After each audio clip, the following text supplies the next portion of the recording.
ಶ್ರೀನಿವಾಸ ಇತಿ ಶ್ರೇಷ್ಠ ದಯಾಪಾತ್ರಂ ಗುಣಾನ್ವಿತಃ ಕೌಶಿಕೋನಂತರಂಗಾರ್ಯಶ್ಚಿರಂ ವಿಜೇತಾಂ ಭುವಿ ಯಸ್ತಾತ್ಮೀಯಭರಂ ವರಪ್ರದ ಗುರೌ ವೈರಾಗ್ಯ ಭಾಗ್ಯೋ ರಥೋ ವೇದಾಂತಾಮೃತ ಸಾರವಂತಮನಘಾತ್ ಶ್ರೀ ಶ್ರೀನಿವಾಸಾದ್ ಗುರೋಃ ಶ್ರೀಶೈಲಾನ್ವಯ ಕೌಸ್ತುಭಸ್ಸಿರನೀಂ ಶ್ರೇಯೋನಿಧೇ ಶ್ರೀನಿಧೇಃ ವಂದೇ ಸಾಧು ಕಟಾಕ್ಷಗೇಳಿನಿಲಯಂ ಶ್ರೀಕೃಷ್ಣ ಸುದ್ದೇಶಿಕಂ ಶ್ರೀವಾಸರಂಗಪರಕಾಲ ಮುನಿತ್ರಯಾಪ್ತಲಕ್ಷ್ಮಾತ್ಮರಕ್ಷಣೆ ತ್ವಯುಗಾಗಮಾಂತಂ ಆಚಾರ್ಯ ಭಕ್ತಿ ಪರಿಪೂತಮನರ್ಘಶೀಲಂ ಗೋಪಾಲದೇಶಿಕಮುನಿಂ ಕುರುಮಾಶ್ರಯಾಮಃ ನಾರಾಯಣಾಖ್ಯೇತಿರಾಜಪದಬ್ಜಭೃಂಗ ಶ್ರೀವಾಸಯೋಗಿ ಗುರುಣಾರ್ಪಿತಭಾರಮೀಶೆ ಭಕ್ತ್ಯಾದಿಪೂರ್ಣವರದಾರಿ ಕೃಪಾತ್ಮಚಿಹ್ನಂ ಶ್ರೀ ಶ್ರೀನಿವಾಸ ಮುನಿವರ್ಯಮಹಂ ಪ್ರಪದ್ಯೆ ಶ್ರೀನಾರಾಯಣ ಯೋಗೀಂದ್ರ ವರದಾರಿ ಕೃಪಾಶ್ರಯಂ ರಂಗೇಶ ಪಾದವಿನತಂ ಶ್ರೀನಿವಾಸ ಮುನಿಂ ಭಜೆ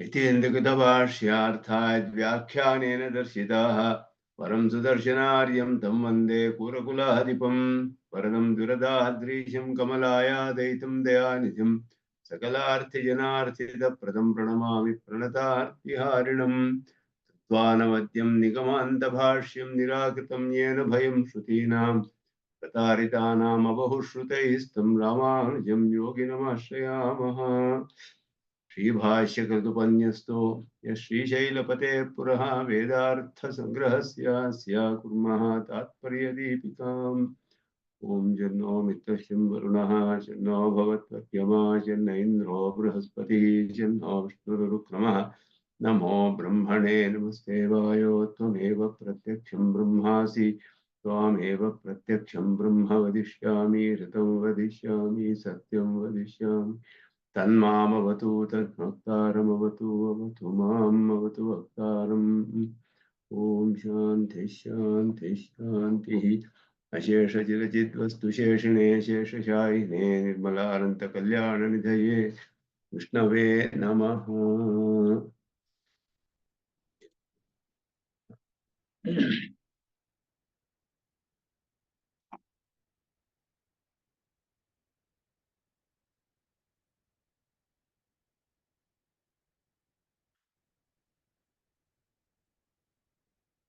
ವೇದಾರ್ಥ ಸಂಗ್ರಹದಲ್ಲಿ ನಿರ್ವಿಕಲ್ಪಕ ಸವಿಕಲ್ಪಕ ಪ್ರತ್ಯಕ್ಷಗಳ ವಿಷಯವನ್ನೇ ಹೇಳ್ತಾ ಇದ್ದಾರೆ. ಯಾವ ಪ್ರಮಾಣದಿಂದಲೂ ನಿರ್ವಿಶೇಷ ವಸ್ತುವನ್ನ ಸಾಧಿಸಕ್ಕಾಗೋದಿಲ್ಲ ಅನ್ನುವ ವಿಷಯವನ್ನ ಇಲ್ಲಿ ಪ್ರತಿಪಾದನೆ ಮಾಡ್ತಾ ಇರೋದು. ಆ ಒಂದು ಸಂದರ್ಭದಲ್ಲಿ ಪ್ರತ್ಯಕ್ಷ ಪ್ರಮಾಣದಲ್ಲಿ ಎರಡು ವಿಧವಾದ ಪ್ರತ್ಯಕ್ಷವಿದೆ. ಮೊದಲನೇ ಸಲ ಮೊಟ್ಟ ಮೊದಲು ಆಗುವ ಪ್ರತ್ಯಕ್ಷ ನಿರ್ವಿಕಲ್ಪ ಪ್ರತ್ಯಕ್ಷ, ಎರಡನೆಯದು ಆಮೇಲೆ ಆಗುವುದು ಸವಿಕಲ್ಪಕ. ಮೊದಲನೇ ಸಲ ಅನಿರ್ವಿಕಲ್ಪಕ ಪ್ರತ್ಯಕ್ಷ ಅನ್ನುವುದು ನಿರ್ವಿಶೇಷ ವಸ್ತುವನ್ನ ತಿಳಿಸುತ್ತೆ ಅಂತ ಹೇಳ್ತಾರೆ. ಅದು ಸರಿ ಇಲ್ಲ ಅಂತ ಹೇಳುವಂತ ವಾದ ಇಲ್ಲಿ. ನಿರ್ವಿಕಲ್ಪಕದ ಪ್ರತ್ಯಕ್ಷದಲ್ಲಿಯೂ ಕೂಡ ಸವಿಶೇಷ ವಿಷಯವೇ ತಿಳಿದು ಬರುವಂತಹದ್ದು. ಮೊದಲ ಸಲಿ ಒಂದು ಪದಾರ್ಥವನ್ನು ನೋಡಿದಾಗ ಕೇವಲ ಕೆಲವು ವಿಶೇಷಣಗಳು ಮಾತ್ರವೇ ತಿಳಿದು ಬರುತ್ತೆ. ಅನಂತರ ನೋಡಿದಾಗ ಮತ್ತೆ ಮತ್ತೆ ನೋಡಿದಾಗ ಅಥವಾ ಅದಕ್ಕೆ ಸದೃಶವಾದ ಬೇರೆ ಪದಾರ್ಥಗಳನ್ನು ನೋಡಿದಾಗ ಅದೇ ಜಾತಿಗೆ ಸೇರಿದ್ದು ಇನ್ನು ಅನೇಕ ವಿಶೇಷಣಗಳನ್ನ ನಾವು ಗಮನಿಸ್ತೇವೆ. ಆದ್ದರಿಂದ ಎಲ್ಲಾ ಕಾಲದಲ್ಲಿಯೂ ಕೂಡ ಸವಿಶೇಷ ವಿಷಯವೇ ಅಲ್ಲಿ ಪ್ರತ್ಯಕ್ಷವಾಗೋದು. ಈಗ ನಿರ್ವಿಶೇಷ ಪ್ರತ್ಯಕ್ಷದಲ್ಲಿ ಹೇಗೆ ನಿರ್ವಿಕಲ್ಪಕ ಪ್ರತ್ಯಕ್ಷದಲ್ಲಿ ನಿರ್ವಿಶೇಷ ವಸ್ತು ಅಂತ ಹೇಗೆ ಹೇಳ್ತೀರಾ ಹೇಳಿದ್ರೆ ಪೂರ್ವ ಪಕ್ಷಿಯು ಹೇಳ್ತಾನೆ. ಅದು ಯಾಕೆ ಅಂತ ಹೇಳಿದ್ರೆ, ಈಗ ಒಂದು ಉದಾಹರಣೆ ಕೊಟ್ರೆ ದಂಡ ದೇವದತ್ತಾದಿಶು ವಿಶೇಷಣ ವಿಶೇಷಯೋ, ಈ ಜಾತಿಯು ಮತ್ತು ವ್ಯಕ್ತಿಯು ಬೇರೆಯಾಗಿ ತಿಳಿದು ಬರೋದಿಲ್ಲ ಅಂತ ಹೇಳೋದು.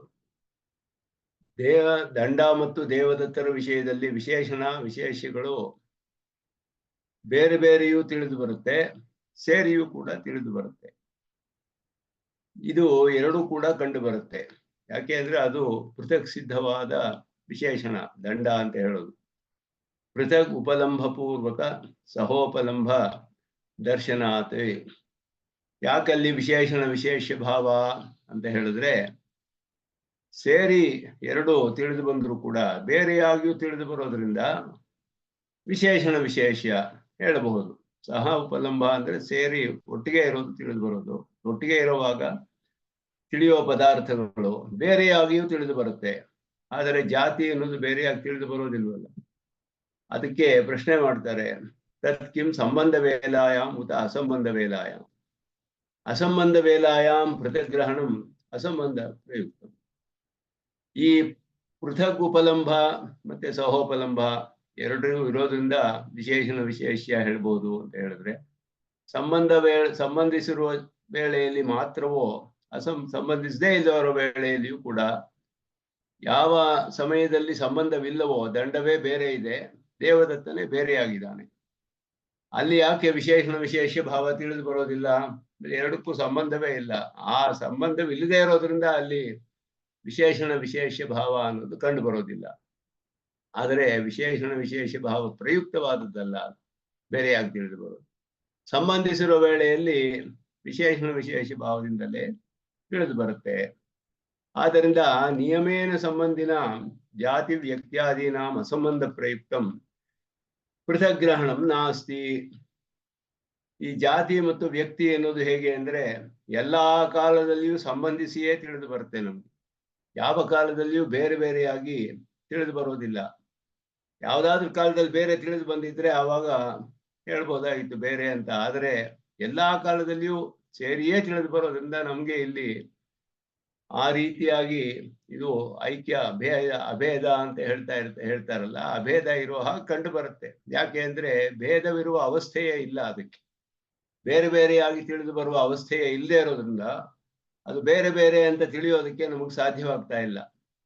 ಯಾವಾಗಲೂ ಅದೆರಡು ಒಟ್ಟಿಗೆ ಕಂಡು ಬರೋದ್ರಿಂದ ಹೊರತು ಅಭೇದ ಅಂತ ಅಲ್ಲ, ಎರಡು ಒಂದೇ ಅಂತ ಅರ್ಥದಿಂದ ಹಾಗೆ ಹೇಳಕ್ಕಾಗೋದಿಲ್ಲ. ಎರಡು ಒಟ್ಟಿಗೆ ಇದ್ರು ಬೇರೆಯಾದ ಅವಸ್ಥೆ ನಮಗೆ ತಿಳಿದೇ ಇರೋದ್ರಿಂದ ಇದು ಯಾವಾಗಲೂ ಒಟ್ಟಿಗೆ ಇದೆ ಅಂತ ನಮಗೆ ತಿಳಿಯೋದ್ರಿಂದ ಅಲ್ಲಿ ಒಂದೇ ಪದಾರ್ಥದ ಹಾಗೆ ಕಂಡು ಬರ್ತೀಯ ಹೊರತು ಎರಡಕ್ಕೂ ಭೇದ ಇಲ್ಲ, ಎರಡು ಒಂದೇ ಪದಾರ್ಥ ಇದೆ ಅಲ್ಲಿ ಅಂತ ಅರ್ಥವಲ್ಲ. ಎರಡು ಪದಾರ್ಥಗಳು ಇದ್ದೇ ಇದೆ, ಜಾತಿಯೂ ಇದೆ, ವ್ಯಕ್ತಿಯೂ, ಎರಡೂ ಪದಾರ್ಥಗಳು ಇದೆ. ಆದರೆ ನಮಗೆ ಬೇರೆಯಾಗಿ ತಿಳಿಯಕ್ಕೆ ಸಾಧ್ಯವಿಲ್ಲ. ಅದನ್ನು ನಿಯಮೇನ ಸಂಬಂಧ ಆದರೆ ಎಲ್ಲಾ ಕಾಲದಲ್ಲಿಯೂ ಸಂಬಂಧಿಸಿದೆ.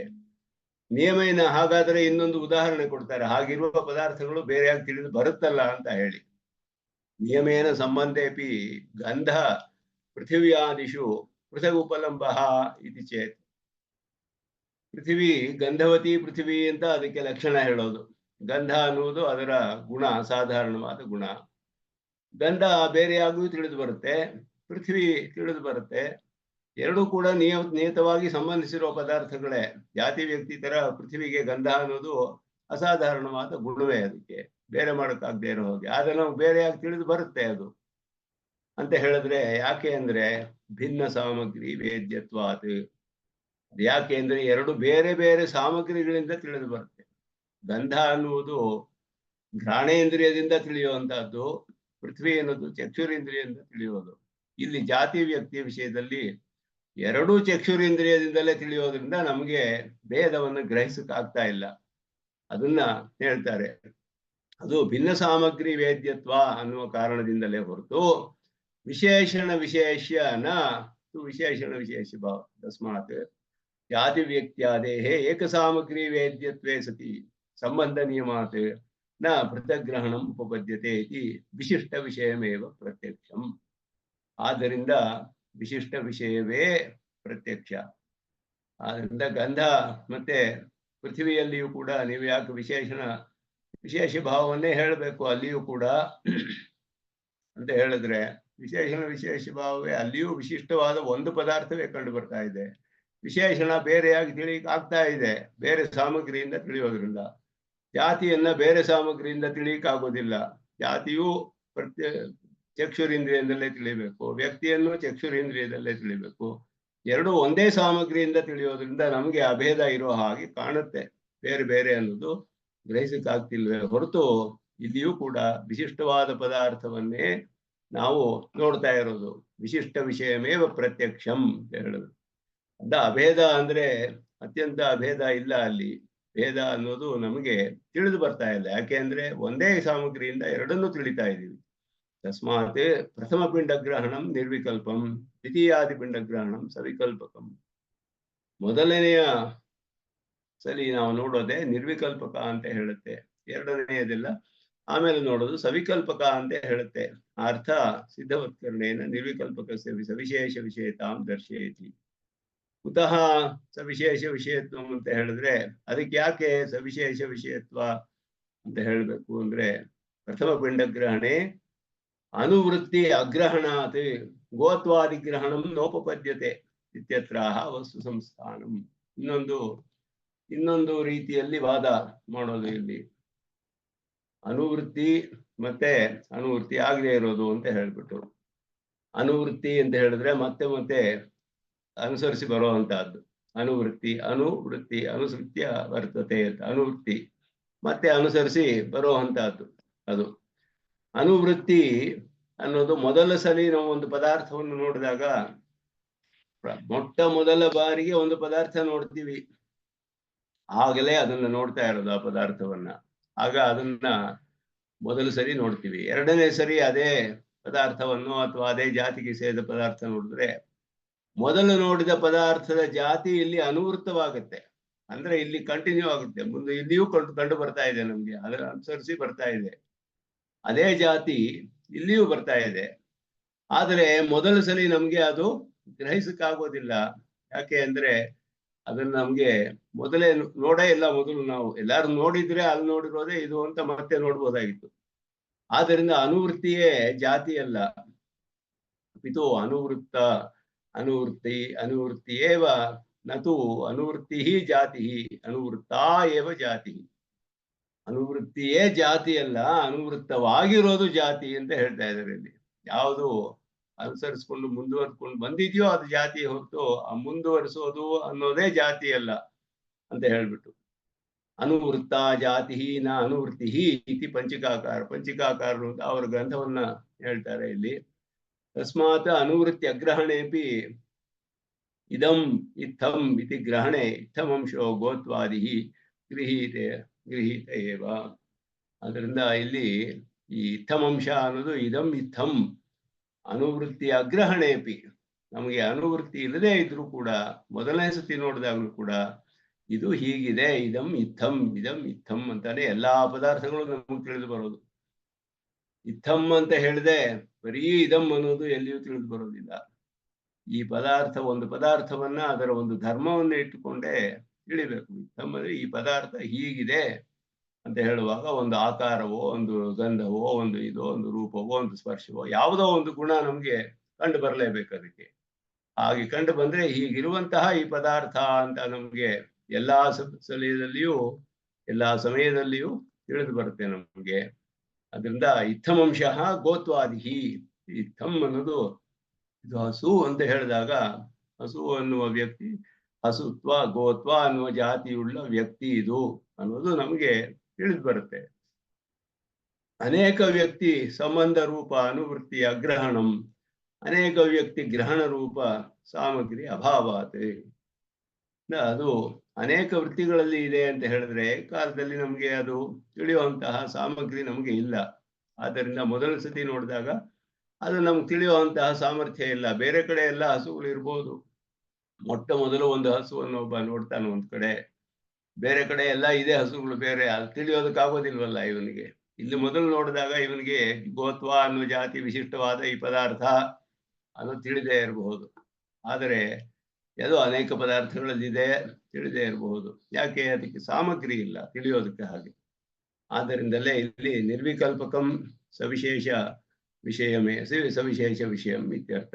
ಅದು ಕೂಡ ಸವಿಶೇಷ ವಿಷಯವೇ ಹೊರತು ನಿರ್ವಿಕಲ್ಪಕ್ಕೆ ಅಪಿ ಗೋತ್ವಾದಿ ಗೃಹ್ಯ ಹೇತಿ. ಇವ್ರು ಹೇಳ್ತಾರೆ, ಪೂರ್ವ ಪಕ್ಷಿ ಹೇಳ್ತಾನೆ, ಗೋತ್ವ ಅನ್ನುವ ಜಾತಿಯು ನಿರ್ವಿಕಲ್ಪಕದಲ್ಲೇ ತಿಳಿದು ಬಿಟ್ರೆ ನಿಮ್ಗೆ ಪ್ರಥಮ ಪಿಂಡ ಗ್ರಹಣ ಮೊದಲು ಸರಿ ನೋಡಿದಾಗ ಈ ಭೇದ ಯಾಕೆ ಸವಿಕಲ್ಪಕ ನಿರ್ವಿಕಲ್ಪಕ ಅಂತ ಹೇಳ್ತೀರಾ? ಹೇಳಲೇಬಾರ್ದಲ್ಲ. ಎರಡು ವಿಧವಾದ ಪ್ರತ್ಯಕ್ಷ ಯಾಕೆ ಹೇಳ್ಬೇಕು? ನಿರ್ವಿಕಲ್ಪಕ ಸವಿಕಲ್ಪಕಯೋ ಕೋ ವಿಶೇಷ, ಏನು ವ್ಯತ್ಯಾಸ ಇಲ್ವಲ್ಲ ಎರಡಕ್ಕೂ. ಯಾಕೆ ಎರಡೆರಡು ವಿಧವಾಗಿ ಹೇಳಬೇಕು ಪ್ರತ್ಯಕ್ಷವನ್ನ? ಮೊದಲನೇ ಸಲೂ ನಿಮ್ಗೆ ಜಾತಿ ತಿಳಿದು ಬಂದ್ಬಿಟ್ರೆ ಎರಡೆರಡು ಯಾಕೆ ಹೇಳ್ಬೇಕು ಎರಡು ಸಲಿ? ಕತಿಪಯ ವಿಶೇಷ ಗ್ರಹಣಂ ಕತಿಪಯ ವಿಶೇಷ ಅಗ್ರಹಣಂಚ ಉಭಯತ್ರ ತುಲ್ಯಂ. ಕೆಲವು ವಿಶೇಷಣಗಳು ಮಾತ್ರ ತಿಳಿದು ಬರುತ್ತೆ ಮೊದಲ ಸರಿ. ಎರಡನೇ ಸತಿ ಇನ್ನು ಹೆಚ್ಚಾದ ವಿಷಯ ತಿಳಿಯುತ್ತೆ ಅಂದ್ರೆ ಎರಡನೇ ಸತಿನೂ ತಿಳಿದೇ ಇರೋ ಅಂಶಗಳು ಇರುತ್ತೆ. ಅಲ್ಲಿಯೂ ತಿಳಿದೇ ಇರೋ ಅಂಶ ಇರಬಹುದು. ಮೊದಲನೇ ಸರಿ ತಿಳಿದೇ ಇರೋ ಅಂಶ ಇದೆ, ಕೆಲವು ಅಂಶಗಳು ತಿಳಿದು ಬಂದ್ರೆ ಎರಡನೇ ಸತಿಯು ಕೆಲವು ವಿಷಯಗಳು ಮಾತ್ರವೇ ತಿಳಿದು ಬರುತ್ತೆ. ಮೊದಲಿಗಿಂತ ಸ್ವಲ್ಪ ಹೆಚ್ಚಾಗಿರ್ಬೋದು, ಅಲ್ಲಿಯೂ ತಿಳಿದೇ ಇರೋ ಅಂಶಗಳು ಇರಬಹುದಲ್ಲ. ಆದ್ದರಿಂದ ಎರಡಕ್ಕೂ ವ್ಯತ್ಯಾಸವೇ ಇಲ್ಲ, ನೀವು ಯಾಕೆ ಎರಡು ವಿಧವಾಗಿ ಹೇಳಬೇಕು ಅಂತ ಹೇಳ್ತಾರೆ. ಅದಕ್ಕೆ ಇಲ್ಲಿ ಭಾಷಿಕರು ದ್ವಿತೀಯಾದಿ ಪ್ರತ್ಯಯೇಶು ತಸ್ಯೈವ ಸಂಸ್ಥಾನ ವಿಶೇಷಸ್ಯ ಅನೇಕ ವಸ್ತುನಿಷ್ಠತಾ ಮಾತ್ರ ಪ್ರತೀಯತೆ. ಅದೇ ಪದಾರ್ಥ ಅನೇಕ ಕಡೆ ಇರೋದು ನಮ್ಗೆ ತಿಳಿದು ಬರ್ತೀಯ ಹೊರತು ಇದು ಸವಿಕಲ್ಪಕ ಪ್ರತ್ಯಯ ನಿರ್ವಿಕಲ್ಪಕ್ಕೆ ವ್ಯತ್ಯಾಸ ಇದೆ ಅಂತ ಹೇಳ್ತಾರೆ. ಅನೇಕ ವಸ್ತುನಿಷ್ಠತಾ ನಾಮ ತತ್ತದ್ವಸ್ತು ಸಂಸ್ಥಾನ ಸಾದೃಶ್ಯಂ ಅಂತ ಹೇಳಿ. ಅನೇಕ ಪದಾರ್ಥಗಳಲ್ಲಿ ಇದೆಲ್ಲವೂ ಇಲ್ಲಿರೋ ಗೋತ್ವ ಇದರಲ್ಲಿಯೂ ಇದೆ ಅಂತ ತಿಳಿದು ಬರುತ್ತೆ ಹೊರತು ಇದು ನಿರ್ವಿಕಲ್ಪಕ್ಕೂ ಸವಿಕಲ್ಪಕಕ್ಕೂ ವ್ಯತ್ಯಾಸ ಇದೆ. ಎರಡು ಬೇರೆ ಬೇರೆಯಾಗಿ ಹೇಳಬೇಕು. ಅದು ಮೊದಲು ಸತಿ ನೋಡಿರೋದು ಅದೇ ಮೊದಲು ನೋಡಿದ ರೂಪವನ್ನ ಇಲ್ಲಿ ಅನುವೃತ್ತಿ ಮಾಡಿ ಅದೇ ಪದಾರ್ಥದ ಕೆಲವು ಗುಣಗಳು ಕಂಡು ಬಂದು ಇದು ಆ ಗುಣಗಳು ಇಲ್ಲಿಯೂ ಇದೆ ಅನ್ನೋದು ನಮಗೆ ತಿಳಿದು ಬರೋದು ಸವಿಕಲ್ಪಕ ಅಂತ ಹೇಳಬೇಕು ಅಂತ ಹೇಳಿ ಅದಕ್ಕೂ ಇದಕ್ಕೂ ವ್ಯತ್ಯಾಸವಿದೆ ಅಂತ ಹೇಳ್ತಾರೆ. ಪ್ರಥಮ ಪಿಂಡ ಗ್ರಹಣಸ್ಯ ದ್ವಿತೀಯಾದಿ ಪಿಂಡ ಗ್ರಹಣಸ್ಯ ಚ ನಿರ್ವಿಕಲ್ಪಕ ಶಬ್ದವು ಕಥಂ ವಾಚಿಕವು ಅಂತ ಹೇಳಿದ್ರೆ ಸಂಸ್ಥಾನ ರೂಪ ಅಂತ ಹೇಳ್ತಾರೆ. ಸಂಸ್ಥಾನ ರೂಪ ಪ್ರಕಾರಾಖ್ಯಸ್ಯ ಪದಾರ್ಥಸ್ಯ ಅನೇಕ ವಸ್ತುನಿಷ್ಠತೆಯ ಅನೇಕ ವಸ್ತು ವಿಶೇಷಣತ್ವಂ ದ್ವಿತೀಯಾದಿ ಪ್ರತ್ಯಯ ಅವಗಮ್ಯಮಿತಿ ದ್ವಿತೀಯಾದಿ ಪ್ರತ್ಯಯ ಸವಿಕಲ್ಪಕಾಃ ಇತ್ಯುಚ್ಯಂತೆ. ಇದಕ್ಕೆ ಎರಡನೆಯ ಜ್ಞಾನದಲ್ಲಿ ನಮ್ಗೆ ಪ್ರತ್ಯಯ ಅಂದ್ರೆ ತಿಳಿದು ಬರೋದು. ಎರಡನೇ ಹೇಳಿ. ಸಂಸ್ಥಾನ ರೂಪ ಅಂದ್ರೆ ಏನು? ಸಂಸ್ಥಾನ ಅಂದ್ರೆ ಅದ್ರದ್ದು ಜಾತಿ ಅಂತ ಅರ್ಥ. Thank you. ಆದ್ರಿಂದ ಅದು ದ್ವಿತೀಯಾದಿ ಪ್ರತ್ಯಯ ಅವಗಮ್ಯಂ ಎರಡನೇ ಸತಿ ಮತ್ತೆ ನೋಡಿ ಬರುವಂತಹದ್ದು ಅನೇಕ ವಸ್ತುಗಳಲ್ಲಿ ಅದು ವಿಶೇಷಣವಾಗಿದೆ ಅಂತ ತಿಳಿಯೋದ್ರಿಂದ ಇದು ಸವಿಕಲ್ಪಕ ಅಂತ ಹೇಳಲು ಬರುತ್ತೆ. ಅನೇಕ ವಸ್ತು ನಿಷ್ಠತೆಯ ಅನೇಕ ವಸ್ತು ವಿಶೇಷಣತ್ವ. ಅನೇಕ ಪದಾರ್ಥಗಳಿರೋದ್ರಿಂದ ಅನೇಕ ಪದಾರ್ಥಗಳಿಗೆ ಇದು ವಿಶೇಷಣವಾಗಿರುವಂತಹದ್ದು.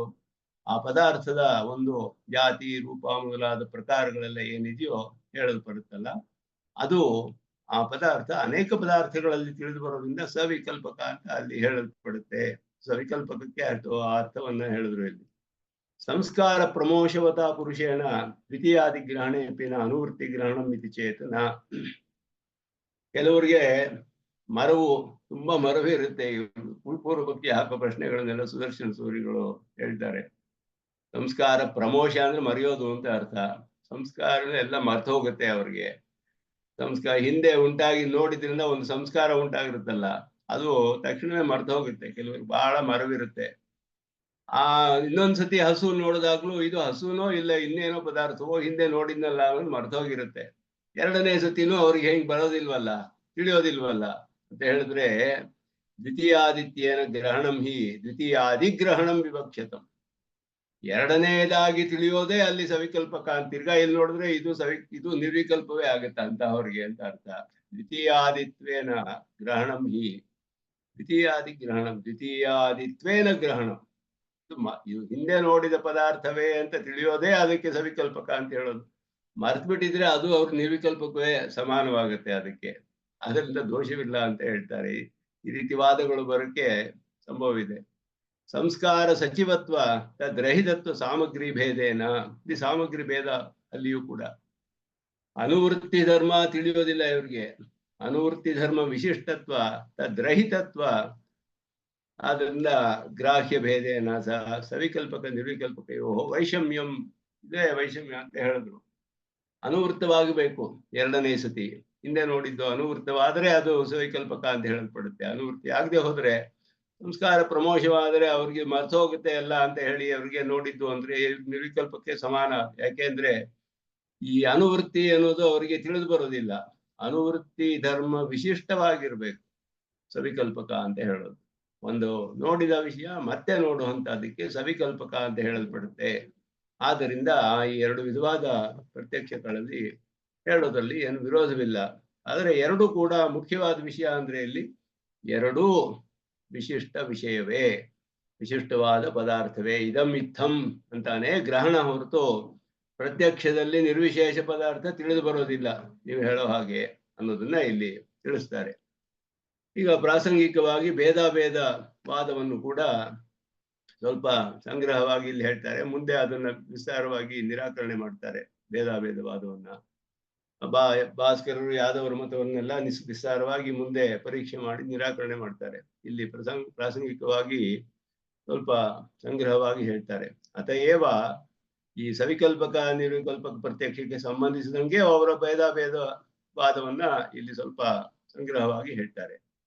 ಅತಏವ ಏಕಸ್ಯ ಪದಾರ್ಥಸ್ಯ ಭಿನ್ನಾಭಿನ್ನ ರೂಪೇಣ ವಿರುದ್ಧಂ ದ್ವ್ಯಾತ್ಮಕತ್ವಂ, ಎರಡು ರೂಪವಾಗಿರುವಂತಹದ್ದು ಪ್ರತ್ಯುಕ್ತಂ ಅಂತ ಹೇಳಿದ್ರು.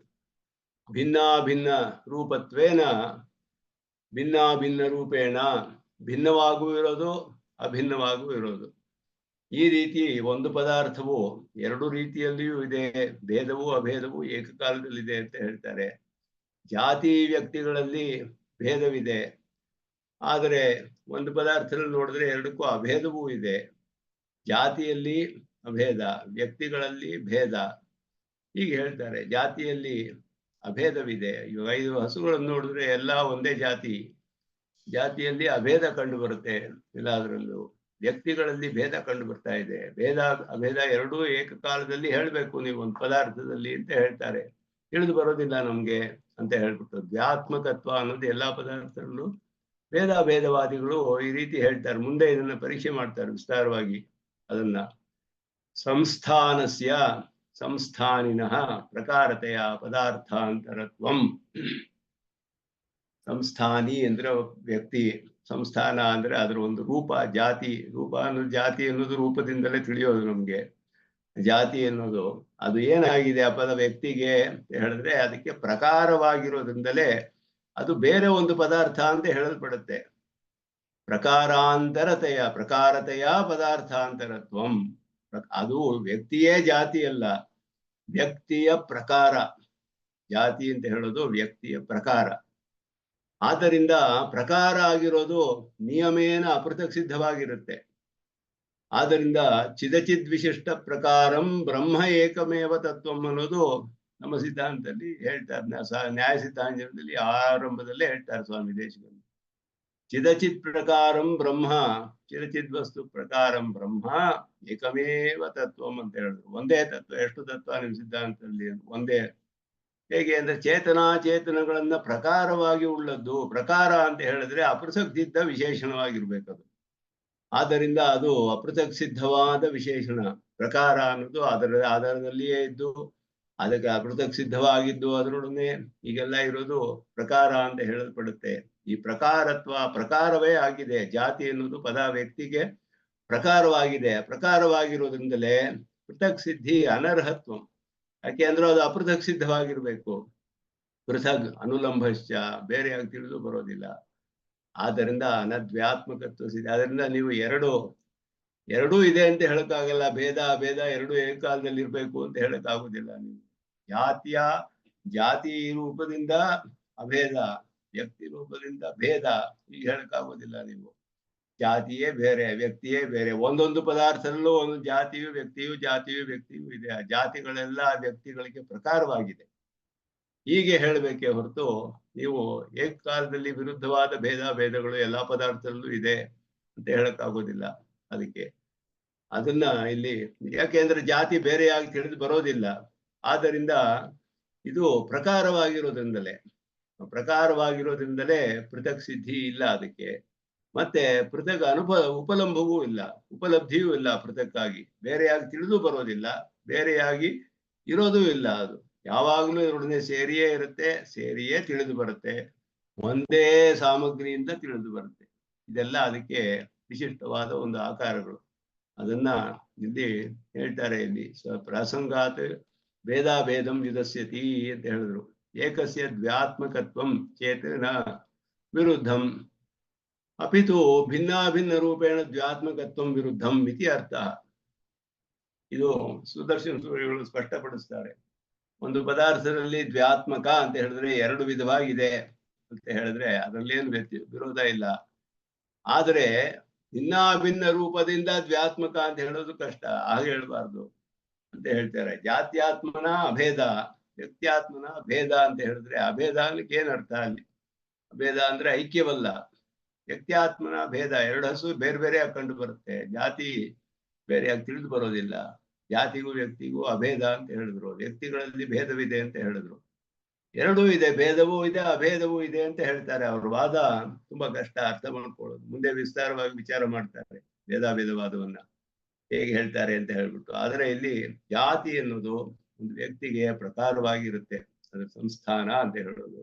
ಸಂಸ್ಥಾನಿ ಜಾತಿಯನ್ನು ಉಳ್ಳ ವ್ಯಕ್ತಿ ಅದು ಪ್ರಕಾರವಾಗಿರುತ್ತೆ.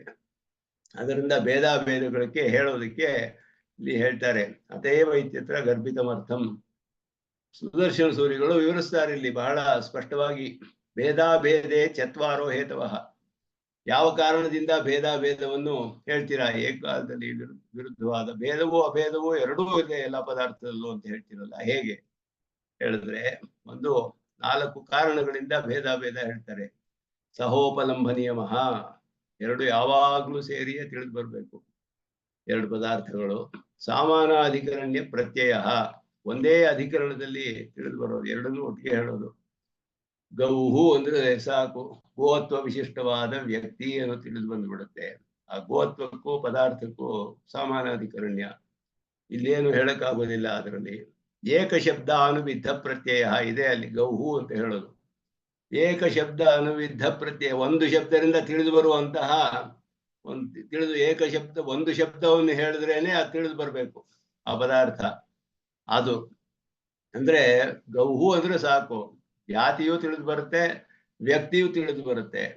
ಇದು ಏಕ ಶಬ್ದ ಅನುವಿದ್ಧ ಪ್ರತ್ಯಯ ಅಂತ ಅವ್ರು ಹೇಳ್ತಾರೆ ಭೇದಾಭೇದವಾದಿಗಳು. ಒಂದೇ ಶಬ್ದ ಹೇಳಿದ್ರೆ ಎರಡು ತಿಳಿದು ಬರ್ಬೇಕು ಅಂತಹದ್ದು. ಇದು ಭೇದಾಭೇದದಲ್ಲಿ ಇದೆ ಅಂದ್ರು. ಸಾಮಾನಾಧಿಕರಣವಿದೆ ಅಂದ್ರು. ಸಹೋಪಲಂಬ ನಿಯಮ ಇದೆ. ಪ್ರಥಮ ಪಿಂಡ ಗ್ರಹಣೆ ಭೇದಕಾಕಾರ ಅಗ್ರಹಣಾತ್ ಅಭೇದ ಪ್ರತಿಪತ್ತಿಶ್ಚ. ಅಭೇದ ಯಾವಾಗ ತಿಳಿದು ಬರುತ್ತೆ ನಿಮ್ಗೆ? ಮೊದಲ ಸತಿ ನೋಡಿದಾಗ ಖಂಡಿತ ತಿಳಿದು ಬರುತ್ತೆ ಅಂತ ಹೇಳಿದ್ರು. ಯಾಕೆಂದ್ರೆ ಭೇದವೇ ತಿಳಿದು ಬರೋದಿಲ್ಲ ಅಲ್ಲಿ, ಭೇದಕವಾದ ಆಕಾರ ತಿಳಿದು ಬರೋದಿಲ್ಲ. ಎರಡು ಸತಿ ನೋಡಿದಾಗ ಭೇದಕ ಆಕಾರ ಯಾವುದು ಅಂದ್ರೆ ವ್ಯಕ್ತಿ ಅಂತ ಹೇಳಿದ್ರು, ಜಾತಿ ಅಲ್ಲ. ಎರಡನೇ ಸತಿ ನೋಡಿದಾಗ ಆ ಹಸು ಈ ಹಸು ಒಂದೇ ಅಂದಾಗ ಇದು ಬೇರೆ ಒಂದು ವ್ಯಕ್ತಿ, ಜಾತಿ ಅದೇನೆ. ಭೇದಕ ಆಕಾರ ಅಗ್ರಹಣ ಎರಡು ಬೇರೆ ಅಂತ ಹೇಳೋದಕ್ಕೆ ತಿಳಿದು ಬರದೇ ಇರುವಂತಹದ್ದು ಯಾವುದು ಭೇದಕ ಆಕಾರ? ವ್ಯಕ್ತಿ ಅಂತ ಹೇಳಿದ್ರು, ಜಾತಿ ಅಲ್ಲ. ವ್ಯಕ್ತಿ ಬೇರೆ ಆಗಿದೆ. ಎರಡು ಪದಾರ್ಥಗಳಿದೆ, ಎರಡು ಹಸುಗಳು ಕಂಡು ಬರುತ್ತೆ, ಅದೆರಡು ಒಂದೇ ಹಸು ಅಂತ ಹೇಳಕ್ಕಾಗಲ್ವಲ್ಲ. ಅದನ್ನ ಎರಡನ್ನು ಬೇರಿಸೋದು ಯಾವುದು ಅಂದ್ರೆ ವ್ಯಕ್ತಿ ಬೇರಿಸುತ್ತೆ ಹೊರತು ಜಾತಿ ಬೇರಿಸೋದಿಲ್ಲ, ಎರಡು ಒಂದೇ ಜಾತಿ. ಆದ್ದರಿಂದ ಮೊದಲ ಸತಿ ನೋಡಿದಾಗ ಭೇದಕವಾದ ಆಕಾರ ತಿಳಿದು ಬರೋದಿಲ್ಲ ನಮ್ಗೆ. ಆದ್ದರಿಂದ ಅಭೇದ ಅನ್ನೋದು ಅಲ್ಲಿ ತಿಳಿದು ಬರುತ್ತೆ ಸ್ಪಷ್ಟವಾಗಿ ನಿಮ್ಗೆ. ಜಾತಿಗೆ ವ್ಯಕ್ತಿಗೆ ಭೇದವಿಲ್ಲ ಅನ್ನೋದು ಅಲ್ಲಿ ತಿಳಿದು ಬರುತ್ತೆ. ಎರಡು ಒಂದೇ ಸೇರಿ ತಿಳಿದು ಬರೋದು ಯಾವಾಗಲೂ. ಸಾಮಾನಾಧಿಕರಣ್ಯದಿಂದ ತಿಳಿದು ಬರೋದು, ಒಂದೇ ಶಬ್ದದಿಂದ ಹೇಳಬಹುದು. ಇದೆಲ್ಲ ಭೇದಾಭೇದಕ್ಕೆ ಕಾರಣಗಳು ಹೇಳ್ತಾರೆ ಅವರು. ಅದನ್ನೆಲ್ಲ ಪರಿಹಾರ ಮಾಡ್ತಾರೆ ಇಲ್ಲಿ. ಸಂಸ್ಥಾನಸ್ಯ ಸಂಸ್ಥಾನಿನಃ ಪ್ರಕಾರತೆಯ ಪದಾರ್ಥಾಂತರತ್ವಂ ಅಂತ ಹೇಳಿ, ಪ್ರಕಾರತ್ವಾದೇವ ಪೃಥಕ್ ಸ್ಥಿತಿ ಅನರ್ಹತ್ವಂ ಪೃಥಗ್ ಅನುಬಲಂಬಶ್ಚ ಅಂತ ಹೇಳಿ, ನಿಯತ ಪ್ರಕಾರತ್ವಾತ್ ಅಂತ ಅರ್ಥ. ಪ್ರಕಾರತೆಯ ಪ್ರಕಾರತ್ವಾದೇವ ಅಂದ್ರೆ ನಿಯತ ಪ್ರಕಾರತ್ವಾತ್, ಯಾವಾಗಲೂ ಅದರ ಪ್ರಕಾರವಾಗಿಯೇ ಇರುತ್ತೆ, ಬೇರೆ ಒಂದು ಸ್ಥಿತಿಯೇ ಇಲ್ಲ, ಅದಕ್ಕೆ ಸ್ವತಂತ್ರವಾದ ಒಂದು ಸ್ಥಿತಿ ಇಲ್ಲ ಅಂತ. ಅಪೃಥಕ್ ಸಿದ್ಧ ಧರ್ಮತ್ವಾತ್ ಪೃಥಕ್ ಪ್ರತಿಪತ್ತಿ ಅನರ್ಹತ್ವಂ. ಯಾಕೆ ಪೃಥಕ್ ಸಿದ್ಧಿ ಕಂಡು ಬರೋದಿಲ್ಲ ನಮ್ಗೆ ಅಂತ ಹೇಳಿದ್ರೆ, ಅದು ಧರ್ಮವೇ ಅಪೃಥಕ್ ಸಿದ್ಧ ಧರ್ಮ. ಅಪೃಥಕ್ ಸಿದ್ಧ ಧರ್ಮತ್ವಾತ್, ಜಾತಿ ಯಾವಾಗ್ಲೂ ಸ್ವತಂತ್ರವಾಗಿ ಒಂದು ಪದಾರ್ಥವನ್ನ ಆಶ್ರಯಿಸಿಯೇ ಇರೋದೇ ಅದರ ಸ್ವಭಾವ, ಜಾತಿ ಅಂತ ಹೇಳೋದು. ಅಪೃಥಕ್ ಸಿದ್ಧ ಧರ್ಮ, ಆದ್ರಿಂದ ಪೃಥಕ್ ಸ್ಥಿತಿ ಅನರ್ಹ, ಪೃಥಕ್ ಪ್ರತಿಪತ್ತಿಯು ಅನರ್ಹ. ಅದರಿಂದ ತತ್ಕೃತ ಪೃಥಗ್ ಅನುಪಲಂಬ. ಪೃಥಗ್ ಅನುಪಲಂಬ ಯಾಕಿಲ್ಲ ಅಂದ್ರೆ ಆದರೂ ಅಪೃಥಕ್ ಸಿದ್ಧ ಧರ್ಮ ಆಗಿರೋದ್ರಿಂದ ಪೃಥಕ್ ಅನುಪಲಂಬ ಇಲ್ಲ. ಸಹೋಪಲಿಂಬ ನಿಯಮಸ್ತಾವತ್ ಸಂಪ್ರತಿಪನ್ನ ಐಕ್ಯೇಶು ಭಿನ್ನೇಶ್ಚ ನ ದೃಷ್ಟ. ಚೆನ್ನಾಗಿ ತಿಳಿದು ಬರುವಂತಹ ಈ ಸಹೋಪಲಂಬ ನಿಯಮ ಅನ್ನೋದು ನಮಗೆ ಚೆನ್ನಾಗಿ ತಿಳಿದು ಬಂದ ಐಕ್ಯದಲ್ಲಿಯೂ ಭೇದದಲ್ಲಿಯೂ ಕಂಡು ಬರೋದಿಲ್ಲ. ತತ್ರ ಸಹಭಾವ ಭೇದ ಸಾಧಕ ದ್ವಯೋರೇವ ಹಿ ಸಹಭಾವ ನಿಯಮಾಂಶಸ್ತು ನಾವು ಉಭಯತ್ರ ಹೇಳಿದ್ರು. ಸಹಭಾವ ಅಂತ ಹೇಳ್ತೀರಲ್ಲ ನೀವು, ಸಹ ಉಪಲಂಬ ನಿಯಮ, ಸಹೋಪಲಂಬ ನಿಯಮ ಅಭೇದೋ ನೀಲತದ್ಧಿಯೋಹೋ ಅಂತ ಅವರ ಮಂತ್ರ. ಸಹೋಪಲಂಬ ನಿಯಮ ಅದು ಅಭೇದೋ ನೀಲತದ್ಧಿಯೋಹೋ. ಇಲ್ಲ ಅಂದ್ರೆ ರೂಪ, ಆ ರೂಪವು ಪದಾರ್ಥವು ಬೇರೆ ಅಲ್ಲ, ಒಂದೇ. ಯಾಕೆ ಅಂದ್ರೆ ಸಹೋಪಲಂಬ ನಿಯಮ ಅಂದು. ಸಹ ಅನ್ನಕ್ಕೆ ಏನ್ ಅರ್ಥ ಅಂತ ಕೇಳ್ತಾರೆ ಇಲ್ಲಿ ಸಂಸ್ಕೃತದಲ್ಲಿ. ಶಬ್ದ ಸಹ ಅಂದ್ರೆ ಏನು? ಸಹ ಅಂದ್ರೆ ಎರಡು ಪದಾರ್ಥ ಇರ್ಬೇಕಲ್ಲ ಸಹ ಅಂತ ಹೇಳ್ಬೇಕಾದ್ರೆ. ಇಲ್ದವ್ರು ಯಾಕೆ ಸಹ ಅಂತ ಪ್ರಯೋಗ ಬರುತ್ತೆ? ದ್ವಯೋರೇವ ಹಿ ಸಹಭಾವ. ಸಹಭಾವ ಅನ್ನೋದು ಹೆಂಗ್ ಬರುತ್ತೆ? ಎರಡು ಪದಾರ್ಥ ಇದ್ರಿರ್ತಾನೆ ಸಹ ಬರೋದು. ನಿಯಮಾಂಶಸ್ತು ಉಭಯತ್ರ. ನಿಯಮ ನಿಯತವಾಗಿರೋದು ಎರಡು ಕಡೆಯೂ ಕಂಡು ಬರೋದಿಲ್ಲ, ಭೇದವಾಗಿರೋದು ಅಭೇದವಾಗಿರೋದ್ರಲ್ಲಿ. ಕಿಂಚ ಭೇದ ಸಾಧಕ ಸಹಭಾವ ನಿಯಮ, ಭೇದ ನಿಯಮ ಸಾಧಕ. ಭೇದ ಸಾಧಕ ಸಹಭಾವ ನಿಯಮ, ಭೇದ ನಿಯಮ ಸಾಧಕ.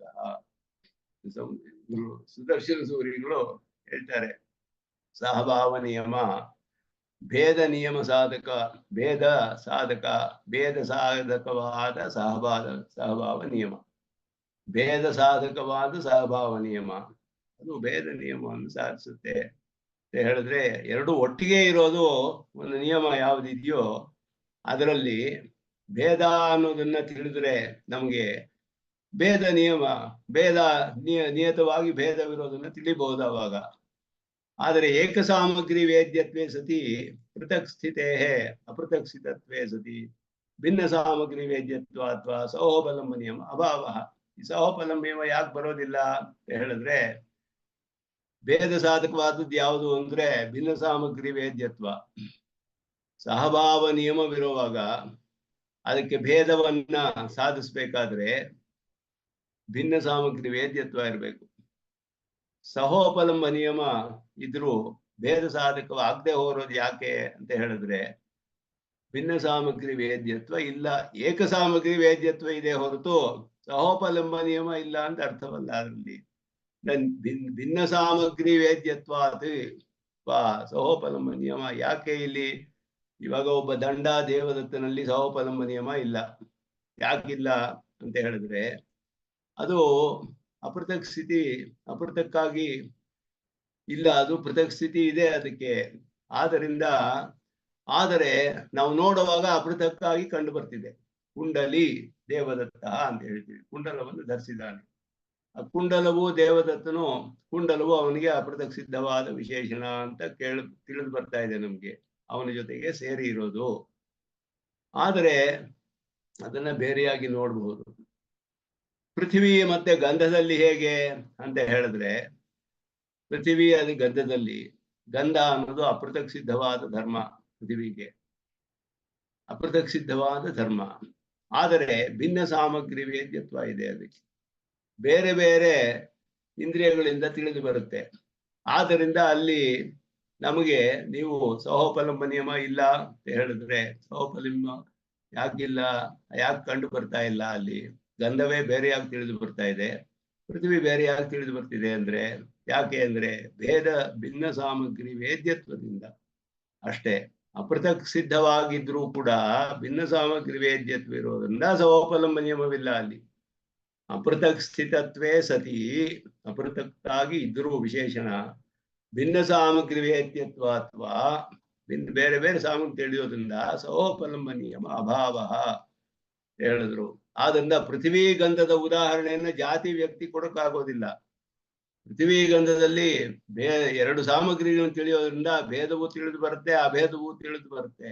ಅಲ್ಲಿ ಸಹೋಪಲಂಬ ನಿಯಮ ಅಂತ ಹೇಳೋದು ಆಗೋದಿಲ್ಲ ಅಂತ ನೀವು ಹೇಳಿದ್ರೆ, ವ್ಯಕ್ತಿ ಜಾತಿಯಲ್ಲಿ ಹೇಳಲೇಬೇಕು, ಅದರಿಂದಲೇ ಭೇದ ಸಾಧಿಸ್ತೀವಿ ಅಂತ ಹೇಳಿದ್ರೆ ಇಲ್ಲಿ ಹೇಗೆ ಅಂತ ಹೇಳಿದ್ರೆ ಅಪೃಥಕ್ ಸ್ಥಿತತ್ವೇ ಸತಿ ಏಕ ಸಾಮಗ್ರಿ ವೇದ್ಯತ್ವ ಸಹೋಪಲಂಬ ನಿಯಮ. ಭೇದದಿಂದ ಅಲ್ಲ ಇದು, ಅದನ್ನು ಸಾಧಿಸ್ತಾ ಇದ್ದಾರೆ. ನತು ಅಭೇದಾತ್, ಅದುವೇ ಮುಖ್ಯ ಇಲ್ಲಿ. ನತು ಅಭೇದಾತ್, ಅಭೇದ ಅಲ್ಲ. ಪೃಥಕ್ ಸ್ಥಿತತ್ವೇ ಸತಿ ಅಪೃಥಕ್ ಸ್ಥಿತತ್ವೇ ಸತಿ ಏಕ ಸಾಮಗ್ರಿ ವೇದ್ಯತ್ವ ಎರಡೂ ಇದೆ ಇಲ್ಲಿ. ಅಪೃಥಕ್ ಸಿದ್ಧವಾಗಿದ್ದರೂ ಭಿನ್ನ ಸಾಮಗ್ರಿಗಳಿಂದ ತಿಳಿದು ಬಂದ್ರೆ ಸಹೋಪಲಂಬ ನಿಯಮ ಇಲ್ಲದೆ ಇರಬಹುದು, ಆ ಸಮಯದಲ್ಲಿ ಇರೋದಿಲ್ಲ. ಆದರೆ ಜಾತಿ ವ್ಯಕ್ತಿಯಲ್ಲಿ ಹೇಗೆ ಪೃಥ್ವಿಗೂ ಗಂಧದಲ್ಲಿಯೂ ಇದೆರಡು ಅಪೃಥಕ್ ಸಿದ್ಧವಾಗಿದ್ರು ಸಹೋಪಲಂಬ ನಿಯಮ ಅಲ್ಲಿ ಇಲ್ಲ. ಯಾಕೆ ಅಂದ್ರೆ ಅಲ್ಲಿ ಭೇದ ಇದೆ. ಆದ್ರೆ ಜಾತಿ ವ್ಯಕ್ತಿಯಲ್ಲಿ ಅಭೇದವನ್ನೇ ಹೇಳಬೇಕು ಅಂತ ಹೇಳಿದ್ರೆ, ಭೇದ ಎರಡು ಇಲ್ಲಿ ಕಂಡು ಬರುತ್ತೆ ಅಂತ ಹೇಳಿದ್ರೆ, ಅದು ಭಿನ್ನ ಸಾಮಗ್ರಿ ವೇದ್ಯತ್ವ, ಇಲ್ಲಿ ಏಕ ಸಾಮಗ್ರಿ ವೇದ್ಯತ್ವ. ಎರಡು ಕಡೆಯೂ ಅಪೃಥಕ್ ಸಿದ್ಧ ವಿಶೇಷಣ ಅನ್ನೋದು ಸಮಾನ.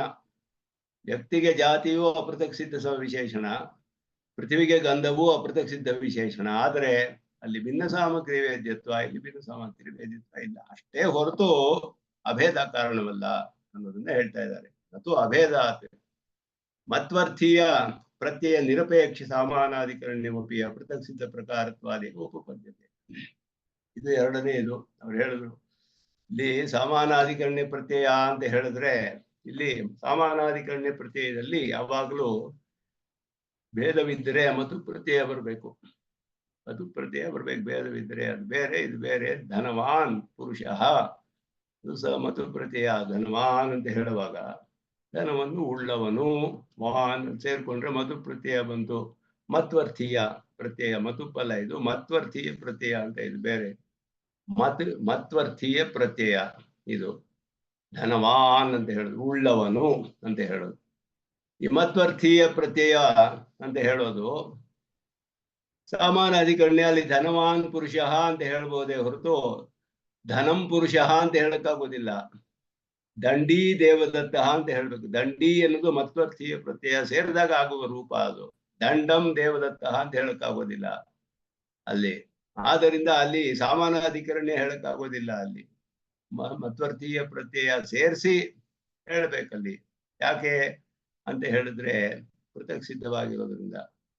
ಅಪೃಥಕ್ ಸಿದ್ಧವಾದ ಪ್ರಕಾರಗಳಲ್ಲಿ ಮತ್ವರ್ಥೀಯ ಪ್ರತ್ಯಯ ಇಲ್ಲದೇನೆ ಹೇಳ್ಬೋದು. ಸರ್ವಂ ಬ್ರಹ್ಮ ಅಂತ ಹೇಳ್ಬೋದು. ಸರ್ವಂ ಕಲ್ವಿದಂ ಬ್ರಹ್ಮ ಅಂತ ಹೇಳ್ಬೋದು. ಸರ್ವಂ ಬ್ರಹ್ಮ, ಸರ್ವಂ ಅಂದಾಗ ಏನು? ಚೇತನಾಚೇತನಗಳೆಲ್ಲ ಹೇಳಲ್ಪಡುತ್ತೆ. ಚೇತನಾಚೇತನಗಳಿಗೂ ಬ್ರಹ್ಮನಿಗೂ ಸಮಾನಾಧಿಕರಣ್ಯ.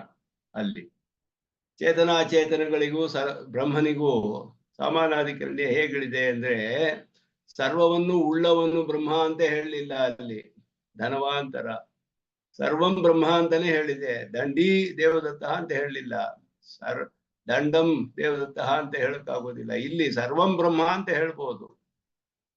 ಸರ್ವ ವಿಶಿಷ್ಟಂ ಬ್ರಹ್ಮ ಅಂತ ಹೇಳ್ಬೇಕಾಗಿಲ್ಲ. ಯಾಕೆ ಅಂತ ಹೇಳಿದ್ರೆ, ಸರ್ವ ಅನ್ನೋದಕ್ಕೂ ಬ್ರಹ್ಮನಿಗೂ ಮತ್ವರ್ಥೀಯ ಪ್ರತ್ಯಯ ಇಲ್ಲದೆ ಸಮಾನಾಧಿಕರಣ ಯಾಕೆ ಹೇಳ್ಬೋದು? ಅಪೃಥಕ್ ಸಿದ್ಧವಾದ ಪ್ರಕಾರವಾಗಿರೋದು. ಅಂತ ಕಡೆ ಮತ್ವರ್ಥೀಯ ಪ್ರತ್ಯಯದ ಅಪೇಕ್ಷೆ ಇಲ್ಲ ಅಂತ ಹೇಳ್ತಾ ಇದ್ದಾರೆ. ಆದರೆ ಗೌಹು, ಒಂದು ಹಸುಗೆ ಒಂದು ಹೆಸರು ಇಡ್ತಾರೆ, ವಿಷ್ಣು ಅಂತ ಒಂದು ಹೆಸರು ಇಡ್ತಾರೆ. ಗೌಹು ವಿಷ್ಣು ಹೇಳ್ಬೋದು. ಅವಾಗ ಗೋತ್ವ ವಿಶಿಷ್ಟವಾನ್ ವಿಷ್ಣು ಅಂತ ಹೇಳ್ಬೇಕಾಗಿಲ್ಲ ಅಲ್ಲಿ.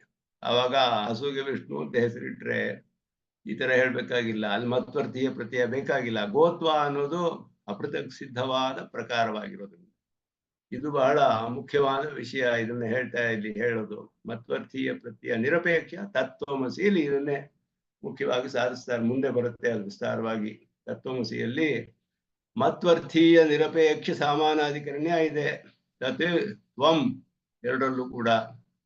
ಆದ್ದರಿಂದ ಅಲ್ಲಿಯೂ ಅದೇ, ಇಲ್ಲಿ ಬ್ರಹ್ಮನೊಡನೆ ಎಲ್ಲದಕ್ಕೂ ಸಮಾನಾಧಿಕರಣ್ಯ ಹೇಳೋಗೆಲ್ಲ ಅದು ಐಕ್ಯದಿಂದ ಅಲ್ಲ, ಅದು ಅಭೇದದಿಂದ ಅಲ್ಲ, ಅದು ವಿಶೇಷಣ ವಿಶೇಷ ಭಾವವೇ. ಅಲ್ಲಿಯೂ ಸಮಾನಾಧಿಕರಣ್ಯ. ಯಾಕೆ ಅಲ್ಲಿ ಮತ್ವರ್ಥೀಯ ಪ್ರತ್ಯಯ ಇಲ್ಲ ಅಂತ ಕಡೆ ಅಂತ ಹೇಳಿದ್ರೆ, ಅಪೃಥಕ್ ಸಿದ್ಧ ಪ್ರಕಾರವಾಗಿರುವಾಗ ಹೇಳ್ಬೇಕಾಗಿಲ್ಲ. ಅದನ್ನ ಇಲ್ಲಿ ಹೇಳ್ತಾರೆ. ಮತ್ವರ್ಥೀಯ ಪ್ರತ್ಯಯ ನಿರಪೇಕ್ಷ ಸಮಾನಾಧಿಕಾರಣ್ಯಮಪಿ ಅಪೃಥಕ್ ಸಿದ್ಧ ಪ್ರಕಾರತ್ವಾದೇವ ಉಪಪದ್ಯತೆ. ಅಪೃಥಕ್ ಸಿದ್ಧವಾದ ಪ್ರಕಾರವಾಗಿದ್ರೆ ಬೇಕಾಗಿಲ್ಲ ಮತ್ವರ್ಥೀಯ ಪ್ರತ್ಯಯ ಅಂತ ಹೇಳಿದ್ರು. ಏಕ ಶಬ್ದಾನುವಿದ್ಧ ಪ್ರತ್ಯಯೋಪಿ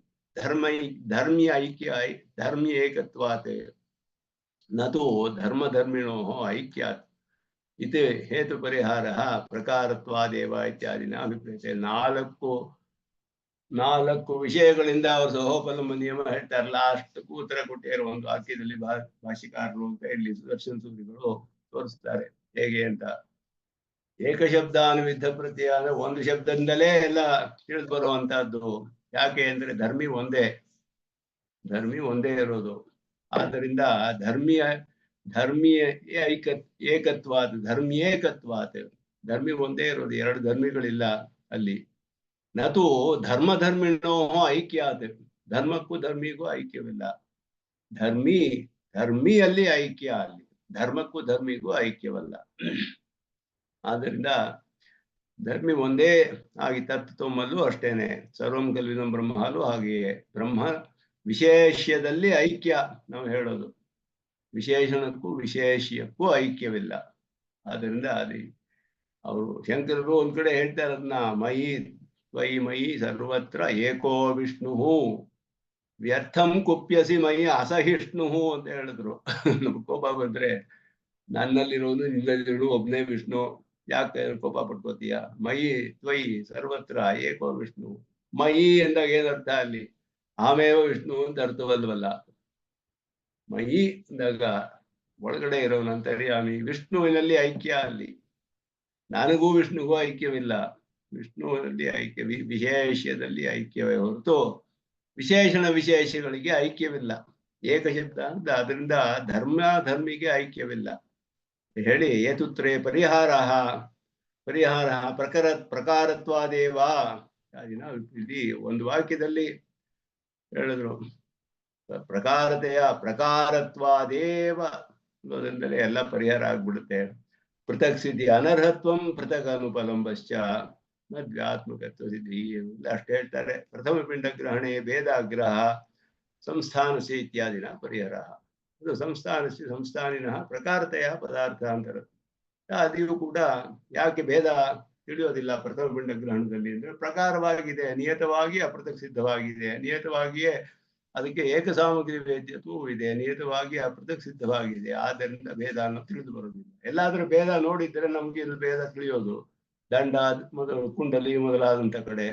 ಆದರೆ ಎಲ್ಲಿಯೂ ಭೇದ ನೋಡಕ್ಕಾಗುವುದಿಲ್ಲ. ಎಲ್ಲಾ ಸ್ಥಿತಿಯಲ್ಲಿಯೂ ಯಾವಾಗಲೂ ಅಪೃಥಕ್ ಸಿದ್ಧವಾಗಿಯೇ ಎರಡು ಸೇರಿರೋದ್ರಿಂದ ಮತ್ತೆ ಒಂದೇ ಸಾಮಗ್ರಿಯಿಂದ ತಿಳಿದು ಬರೋದ್ರಿಂದ ಭೇದ ಗ್ರಹಣ ಪ್ರಥಮ ಪಿಂಡ ಗ್ರಹಣದಲ್ಲಿ ನಿರ್ವಿಕಲ್ಪ ಪ್ರತ್ಯಕ್ಷದಲ್ಲಿ ಹೊರತು ನಿರ್ವಿಶೇಷ ಪ್ರಯುಕ್ತವಾದಲ್ಲ, ಅಭೇದದಿಂದಲೂ ಅಲ್ಲ. ಅದು ಸವಿಶಿಷ್ಟ ವಿಷಯವೇ ಅಂತ ಹೇಳ್ತಾ ಇದ್ದಾರೆ ಅದನ್ನ. ಮತ್ತೆ ಅದು ಹೇಗೆ ಅಂತ ಹೇಳಿದ್ರೆ ಮುಂದೆ ಹೇಳ್ತಾರೆ, ಕಥಂ ಮುಚ್ಯತೆ ವ್ಯಾವೃತ್ತಿ ಅನುವೃತ್ತಿ ಅಗ್ರಹೇಣ. ಈ ಭೇದ ಅಗ್ರಹ ಉಚ್ಯತೆ ನ ಕೇವಲಂ ವ್ಯಾವೃತ್ತಿ ಅನುವೃತ್ತಿ ಏವ ಭೇದ ಧರ್ಮಕವು ವಿಶೇಷಣ ವಿಶೇಷ ಭಾವೋಪಿ ಭೇದಕಃ. ಪ್ರಥಮ ಪಿಂಡ ಗ್ರಹಣೇಪಿ ಇದಂ ಇತ್ತಂ ಇತಿ ವಿಶೇಷಣ ವಿಶೇಷ ಭಾವೇನೈವ ಗ್ರಹಣಾತ್ ಭೇದೋ ಗೃಹೀತಃ ಏವ ಇತಿ ಪ್ರಸಂಗಾತ್ ಭೇದಾಭೇದ ನಿರಾಸಃ ಕೃತ. ಅವ್ಯಾವೃತ್ತಿ ಅನುವೃತ್ತಿ ಅನ್ನೋದು ಅದರಿಂದಲೇ ನಮ್ಗೆ ಆವೃತ್ತಿಯ ಅನುವೃತ್ತಿಯ ಗ್ರಹೇಣ ಹಿ ಭೇದ ಅಗ್ರಹ ಉಚ್ಯತೆ. ವ್ಯಾವೃತ್ತಿ ಇಲ್ವಲ್ಲ, ಅನುವೃತ್ತಿ ಇಲ್ವಲ್ಲ ಅದರಲ್ಲಿ. ಆದ್ರಿಂದ ವ್ಯಾವೃತ್ತಿ ಅನುವೃತ್ತಿ ಅಗ್ರಹೇಣ, ಒಂದು ಪದಾರ್ಥ ನೋಡಿದಾಗ ಇದು ಬೇರೆ ಪದಾರ್ಥಗಳಿಂದ ಬೇರೆ ಅನ್ನೋದು ವ್ಯಾವೃತ್ತಿ ಮಾಡೋದು. ಆ ಪದಾರ್ಥ ಇನ್ನೊಂದು ಪದಾರ್ಥ ಅದಕ್ಕೆ ಸದೃಶವಾದ ನೋಡಿದಾಗ ಅದರ ಧರ್ಮ ಇದರಲ್ಲಿ ಅನುವೃತ್ತವಾಗಿದೆ ಅಂತ ತಿಳಿಯೋದು. ಈ ವ್ಯಾವೃತ್ತಿಯು ಅನುವೃತ್ತಿಯು ತಿಳಿದು ಬರದೇ ಇರೋದ್ರಿಂದ ನಮ್ಗೆ ಭೇದ ಅಗ್ರಹ ಅಂತ ಅವರು ನೀವು ಹೇಳ್ತೀರಾ ಅಂತ ಹೇಳಿದ್ರೆ ಆಗೋದಿಲ್ಲ. ಬರೀ ವ್ಯಾವೃತ್ತಿ ಅನುವೃತ್ತಿಗಳೇ ಭೇದಕವನ್ನು ತಿಳಿಸೋದಿಲ್ಲ. ವಿಶೇಷಣ ವಿಶೇಷ ಭಾವವೇ ಅಲ್ಲಿ ಭೇದಕ ಅಂತ ಹೇಳಿದ್ರು. ಜಾತಿ ವಿಶಿಷ್ಟವಾದ ವ್ಯಕ್ತಿಯೇ ನಮ್ಗೆ ಕಂಡು ಬರ್ತೀಯೇ ಹೊರತು ಅಲ್ಲಿ ನಮ್ಗೆ ಇನ್ನೊಂದು ಪದಾರ್ಥದಲ್ಲಿ ನೋಡದೆ ಇದು ಮೊದಲ ಸತಿ ನೋಡಿದಾಗ ನಮ್ಗೇನು ತಿಳಿದು ಬರೋದಿಲ್ಲ, ಅಭೇದವೇ ತಿಳಿದು ಬರುತ್ತೆ ಅಂತ ಹೇಳಿದ್ರೆ ಹಾಗೆ ಅದು ಯಾಕಾಗತ್ತೆ ಅಂತ ಹೇಳಿದ್ರೆ ನಮಗೆ ಎರಡು ಸತಿ ಅನುವೃತ್ತಿ ಇಲ್ಲದೆ ಇರೋದ್ರಿಂದ ತಿಳಿಯುತ್ತೆ ಹೊರತು ಅಭೇದದಿಂದ ಅಲ್ಲ, ಅಭೇದ ಕಾರಣವಲ್ಲ ಅದಕ್ಕೆ. ಆದ್ದರಿಂದ ಅದನ್ನ ಸ್ಪಷ್ಟಪಡಿಸ್ತಾರೆ. ಈ ವಿಷಯ ತುಂಬಾ ಸ್ವಲ್ಪ ಸೂಕ್ಷ್ಮವಾಗಿ ವಿಚಾರ ಮಾಡ್ತಾರೆ ಶಾಸ್ತ್ರೀಯವಾದ ರೀತಿಯಲ್ಲಿ. ಪ್ರತ್ಯಕ್ಷದಲ್ಲಿ ಹೇಗೆ ನಮಗೆ ವಿಶಿಷ್ಟ ಪದಾರ್ಥವೇ ತಿಳಿದು ಬರುತ್ತೆ, ಎಲ್ಲಾ ಪ್ರತ್ಯಕ್ಷದಲ್ಲಿಯೂ ವಿಶಿಷ್ಟ ಪದಾರ್ಥವನ್ನೇ ನಾವು ತಿಳಿಯೋದು ಅನ್ನೋದ್ರಿಂದ ವಿಚಾರ ಮಾಡಿದ್ರು. ಅಪಿಶ ಮುಂದೆ ಹೇಳ್ತಾರೆ, ಈಗ ಇದಕ್ಕಿಂತ ಮುಂದೆ ಇರೋದು ಅಧ್ಯಾರೋಪ ಅಪವಾದವಾದ ಅವರದು. ಅಧ್ಯಾರೋಪ ಅಪವಾದಾಭ್ಯಾಂ ನಿಷ್ಪ್ರಪಂಚಂ ಪ್ರಪಂಚತೆ ಗೌಡಪಾದರು ಹೇಳಿರುವಂತಹದ್ದು ಅವರ ಕಾರಿಕೆಯಲ್ಲಿ, ಗೌಡಪಾದ ಕಾರಿಕೆಯಲ್ಲಿ. ಅಧ್ಯಾರೋಪ ಅಪವಾದಾಭ್ಯಾಂ ನಿಷ್ಪ್ರಪಂಚ ಪ್ರಪಂಚತೆ. ಇಲ್ಲದೆ ಇರೋದ್ರಲ್ಲಿ ಅಧ್ಯಾರೋಪ ಅಂದ್ರೆ ಅಧಿ ಆರೋಪ, ಅದ್ರ ಮೇಲೆ ಆರೋಪ ಮಾಡಿರ್ಬಿಟ್ಟಿರೋದು, ಒಂದ್ರ ಮೇಲೆ ಸೂಪರ್ ಇಂಪೋಸ್ಡ್ ಅಂತ ಅರ್ಥ, ಆರೋಪಿಸಲ್ಪಟ್ಟದ್ದು ಎಲ್ಲ, ಅದನ್ನೆಲ್ಲ ಅಪವಾದ ತೆಗೆದು ಹಾಕಬೇಕು. ಯಾಕೆ ಗುಣಗಳನ್ನೆಲ್ಲ ಹೇಳುತ್ತೆ ವೇದ ಅಂದ್ರೆ, ವೇದಗಳೆಲ್ಲ ಗುಣ ಯಾಕೆ ಹೇಳ್ತಿದೆ, ಗುಣಗಳನ್ನೆಲ್ಲ ಆರೋಪಿತವಾಗಿದೆ, ಇದೆಲ್ಲ ತೆಗೆದುಹಾಕಿ ಅಂತ ತಿಳ್ಕೊಳಕ್ಕೆ ನಿಮ್ಗೆ ಹೇಳ್ತಾ ಇದೆ. ಇದನ್ನೆಲ್ಲ ತೆಗೆದುಹಾಕ್ಬಿಡಿ, ಇದಲ್ಲ ಅಂತ ತಿಳ್ಕೊಳ್ಳಿ ನೀವು, ಆವಾಗ ಬ್ರಹ್ಮ ಸಿಗುತ್ತೆ ನಿಮ್ಗೆ. ಬ್ರಹ್ಮನ ಮೇಲೆ ಎಲ್ಲ ಆರೋಪಿತವಾಗಿದೆ, ಅದೆಲ್ಲ ತೆಗೆದುಹಾಕಿ ಅಂತ ವೇದದ ತಾತ್ಪರ್ಯ ಅಂತ ಹೇಳ್ತಾರೆ. ಅಧ್ಯಾರೋಪ ಅಪವಾದ, ಅಪವಾದ ಎತ್ತಾಕೋದು, ತಳ್ಳಿ ಹಾಕೋದೆಲ್ಲ ಅದನ್ನ ಹೇಳ್ತಾ ಇದ್ದಾರೆ ಇಲ್ಲಿ. ಅದು ಯಾಕೆ ಹಾಗೆ ಹೇಳ್ತಾರೆ ಅಂತ ಹೇಳಿದ್ರೆ, ಅಪಿಚ ನಿರ್ವಿಶೇಷ ವಸ್ತುವಾದಿನ ಸ್ವಯಂ ಪ್ರಕಾಶ ವಸ್ತುನಿ. ಯಾಕೆ ಅಂದ್ರೆ ಪದಾರ್ಥ ಯಾವುದು? ಸ್ವಯಂ ಪ್ರಕಾಶವಾದ, ಸ್ವಯಂ ಪ್ರಕಾಶ ಅದು ಪದಾರ್ಥ, ಪ್ರಕಾಶವೇ ಪದಾರ್ಥ, ಪ್ರಕಾಶ ವಿಶಿಷ್ಟವಾದ ಪದಾರ್ಥವಲ್ಲ, ಪ್ರಕಾಶವೇ ಪದಾರ್ಥ. ಪ್ರಕಾಶ ಒಂದೇ ಇರೋದು ಅಲ್ಲಿ, ಸ್ವಯಂ ಪ್ರಕಾಶ ಅದು ತಾನಾಗಿಯೇ ಪ್ರಕಾಶಿಸ್ತಾ ಇದೆ. ತಿಳ್ಕೊಳಕ್ ಬೇರೆ ಯಾಕೆ ಪ್ರಮಾಣ ಬೇಕು ನಿಮ್ಗೆ? ಅದು ಯಾಕೆ ಅದಕ್ಕೆ ಕಂಡು ಬರ್ತಿಲ್ಲ ನಮ್ಗೆ? ಅದಕ್ಕೆ ತದುಪರಾಗ ವಿಶೇಷ ಎಲ್ಲ, ಅದಕ್ಕೆ ಉಪರಾಗ ಅಂದ್ರೆ ಮುಚ್ಚಿರೋದು. ಚಂದ್ರ ಉಪರಾಗ, ರಾಹು ಉಪರಾಗ ಎಲ್ಲ ಹೇಳ್ತೀವಲ್ಲ, ಅದು ಸೂರ್ಯಗ್ರಹಣ ಚಂದ್ರಗ್ರಹಣದಲ್ಲಿ ಹೇಳ್ತೀವಿ. ಅದಕ್ಕೆ ಗ್ರಹಣದಲ್ಲಿ ಹೇಳುವ ಉಪರಾಗ ಅಂದ್ರೆ ಮುಚ್ಚಿರೋದು ಅಂತ ಅರ್ಥ. ತದುಪರಾಗ ವಿಶೇಷ, ಅದನ್ನ ಮುಚ್ಚಿರುವಂತಹ ವಿಶೇಷಗಳು ಯಾವುದಿದೆಯೋ ಸರ್ವೈಹಿ ಶಬ್ದೈಹಿ ನಿಷಿಧ್ಯಂತೆ, ಎಲ್ಲಾ ಶಬ್ದಗಳಿಂದಲೂ ನಿಷೇಧ ಮಾಡಿ. ಸ್ಥೂಣಂ ಅನಣು ಅಕ್ರಸು ಅದರ್ಗಮ ಅಕಾಯಂ ಅಚ್ಛಾಯಂ ಅಲೋಹಂ ಅಲೋಹಿತ ಅಸ್ಪರ್ಶಂ ಅಗಂಧಂ ಅರಸಂ, ಹೀಗೆಲ್ಲ ಹೇಳ್ತಾರೆ. ಇದೆಲ್ಲ ಎಲ್ಲ ಎತ್ತಾಕಿ ಅಂತ ಹೇಳ್ತಾ ಇದೆ ವೇದ ನಿಮ್ಗೆ. ಅದ್ರ ಉಪರಾಗ ವಿಶೇಷಗಳೆಲ್ಲ ಇದೆ, ಗುಣಗಳು, ಅದನ್ನೆಲ್ಲ ಎತ್ತಾಕ್ಬೇಕು ಅಂತ ಹೇಳ್ತಾ ಇದೆ. ಎಲ್ಲ ನಿಷೇಧ ಮಾಡೋದು, ನಿಷೇಧದಲ್ಲೇ ತಾತ್ಪರ್ಯ. ಸಗುಣ ವಾಕ್ಯಗಳೆಲ್ಲ ನಿಷೇಧ ಮಾಡ್ತಿರಲ್ಲೇ ತಾತ್ಪರ್ಯ ತಗೊಳ್ಬೇಕು ನಾವು. ಆದ್ದರಿಂದ ಸತ್ಯ ಅಂದ್ರೆ ಸತ್ಯವಲ್ಲ, ಅಸತ್ಯವಲ್ಲ ಅಂತ ಹೇಳ್ತಾ ಇದೆ. ಅದು ಆರೋಪಿತವಾದ ಸತ್ಯತ್ವವನ್ನು ತೆಗೆದುಹಾಕಿ ನೀವು ಅಂತ ಹೇಳ್ತಾ ಇದೆ ಅಲ್ಲಿ. ಆದ್ದರಿಂದ ಅದಕ್ಕೆ ವಿರುದ್ಧವಾದ ಪ್ರತ್ಯನೀಕ ವಿರುದ್ಧ ತಗೋಬೇಕು, ಅಸತ್ಯವು ಅಲ್ಲ ಅಂತ ತಗೊಳ್ಬೇಕು. ಹಾಗೆ ಈ ರೀತಿಯ ಅದಕ್ಕೆಲ್ಲ ಅರ್ಥ. ಇದಕ್ಕೆಲ್ಲ ಸರ್ವೈಹಿ ಶಬ್ದೈಹಿ ಉಪರಾಗ ವಿಶೇಷ ನಿಷಿಧ್ಯಂತೆ, ಅದನ್ನ ಮುಚ್ಚಿರೋ ವಿಶೇಷಗಳೆಲ್ಲ ನಿಷೇಧಿಸಲ್ಪಡ್ತಾ ಇದೆ. ಸ್ವಯಂ ಪ್ರಕಾಶವಾದ ಪದಾರ್ಥ ಅದು. ಕೇತೆ ಶಬ್ದ ನಿಷೇಧಕ ಇತಿ ವಕ್ತವ್ಯಂ. ಯಾವ್ಯಾವ ಶಬ್ದಗಳು ಸ್ವಲ್ಪ ಹೇಳಿ ನಾವು ತಿಳ್ಕೊಳ್ಳೋಣ ಅಂತ ಕೇಳ್ತಾರೆ ಇಲ್ಲಿ. ವಾಚಾರಂಭಣಂ ವಿಕಾರೋ ನಾಮಧೇಯಂ ಮೃತಿಕೆ ವಿಕಾರ. ವಾಚಾರಂಭಣಂ ಅನ್ನೋದು ತುಂಬಾ ಪ್ರಧಾನವಾದದ್ದು ಅವರಿಗೆ. ವಾಚಾರಂಭಣಂ ಅನ್ನೋದು ಬರೀ ವ್ಯವಹಾರಕ್ಕೆ ಅಷ್ಟೇನೆ, ನಿಜವಾಗಿಯೂ ಇಲ್ಲ ಯಾವ ಗುಣಗಳು. ಈ ವಾಚಾರಂಭಣಂನ 1000 ಸತಿ ಉದಾಹರಿಸ್ತಾರೆ ಮುಂಡಕೋಪನಿಷತ್ ವ್ಯಾಖ್ಯಾನದಲ್ಲಾಗ್ಲಿ, ಶಂಕರರು ಉಪನಿಷತ್ ವ್ಯಾಖ್ಯಾನಗಳು ನೋಡಿದ್ರೆ 1000 ಸತಿ ಇದನ್ನ ಉದಾಹರಣೆ ಎಲ್ಲ ಹೇಳ್ಬಿಟ್ಟು ಇದು ವಾಚಾರಂಭಣಂ ವಿಕಾರೋ ನಾಮಧೇಯಂ ಎಲ್ಲ ಸುಳ್ಳು ಮಿಥ್ಯೆ ಅಂತ ಹೇಳ್ತಾರೆ. ಅಷ್ಟು ಸತಿ ಬರುತ್ತೆ ಇದು ಉದಾಹರಿಸ್ತಾರೆ ಈ ವಾಕ್ಯವನ್ನ. ಬಹಳ ಪ್ರಧಾನವಾದದ್ದು ವಾಚಾರಂಭಣಂ ವಿಕಾರ ನಾಮಧೇಯ ಯಾವುದೂ ಇಲ್ಲ, ವಿಕಾರ ಅನ್ನೋ ಪದಾರ್ಥವೇ ಇಲ್ಲ. ನಾಮಧೇಯ ಇದೆಲ್ಲ ಬರೀ ವಾಚಾರಂಭಣ ಅಂದ್ರೆ ಬರೀ ವ್ಯವಹಾರಕ್ಕೆ ಅಷ್ಟೇ, ನಿಜವಾಗಿಯೂ ಯಾವ ಗುಣವೂ ಇಲ್ಲ ಅದರಲ್ಲಿ. ಮೃತಿಕೆ ತ್ಯೇವ ಸತ್ಯಂ ಇತಿ ವಿಕಾರ ನಾಮಧೇಯೋ ವಾಚಾರಂಭಣ ಮಾತ್ರತ್ವಾತೆ ಯತ್ತತ್ರ ಕಾರಣತೆಯ ಉಪಲಕ್ಷ್ಯತೆ ವಸ್ತು ಮಾತ್ರಂ ತದೇವ ಸತ್ಯಂ.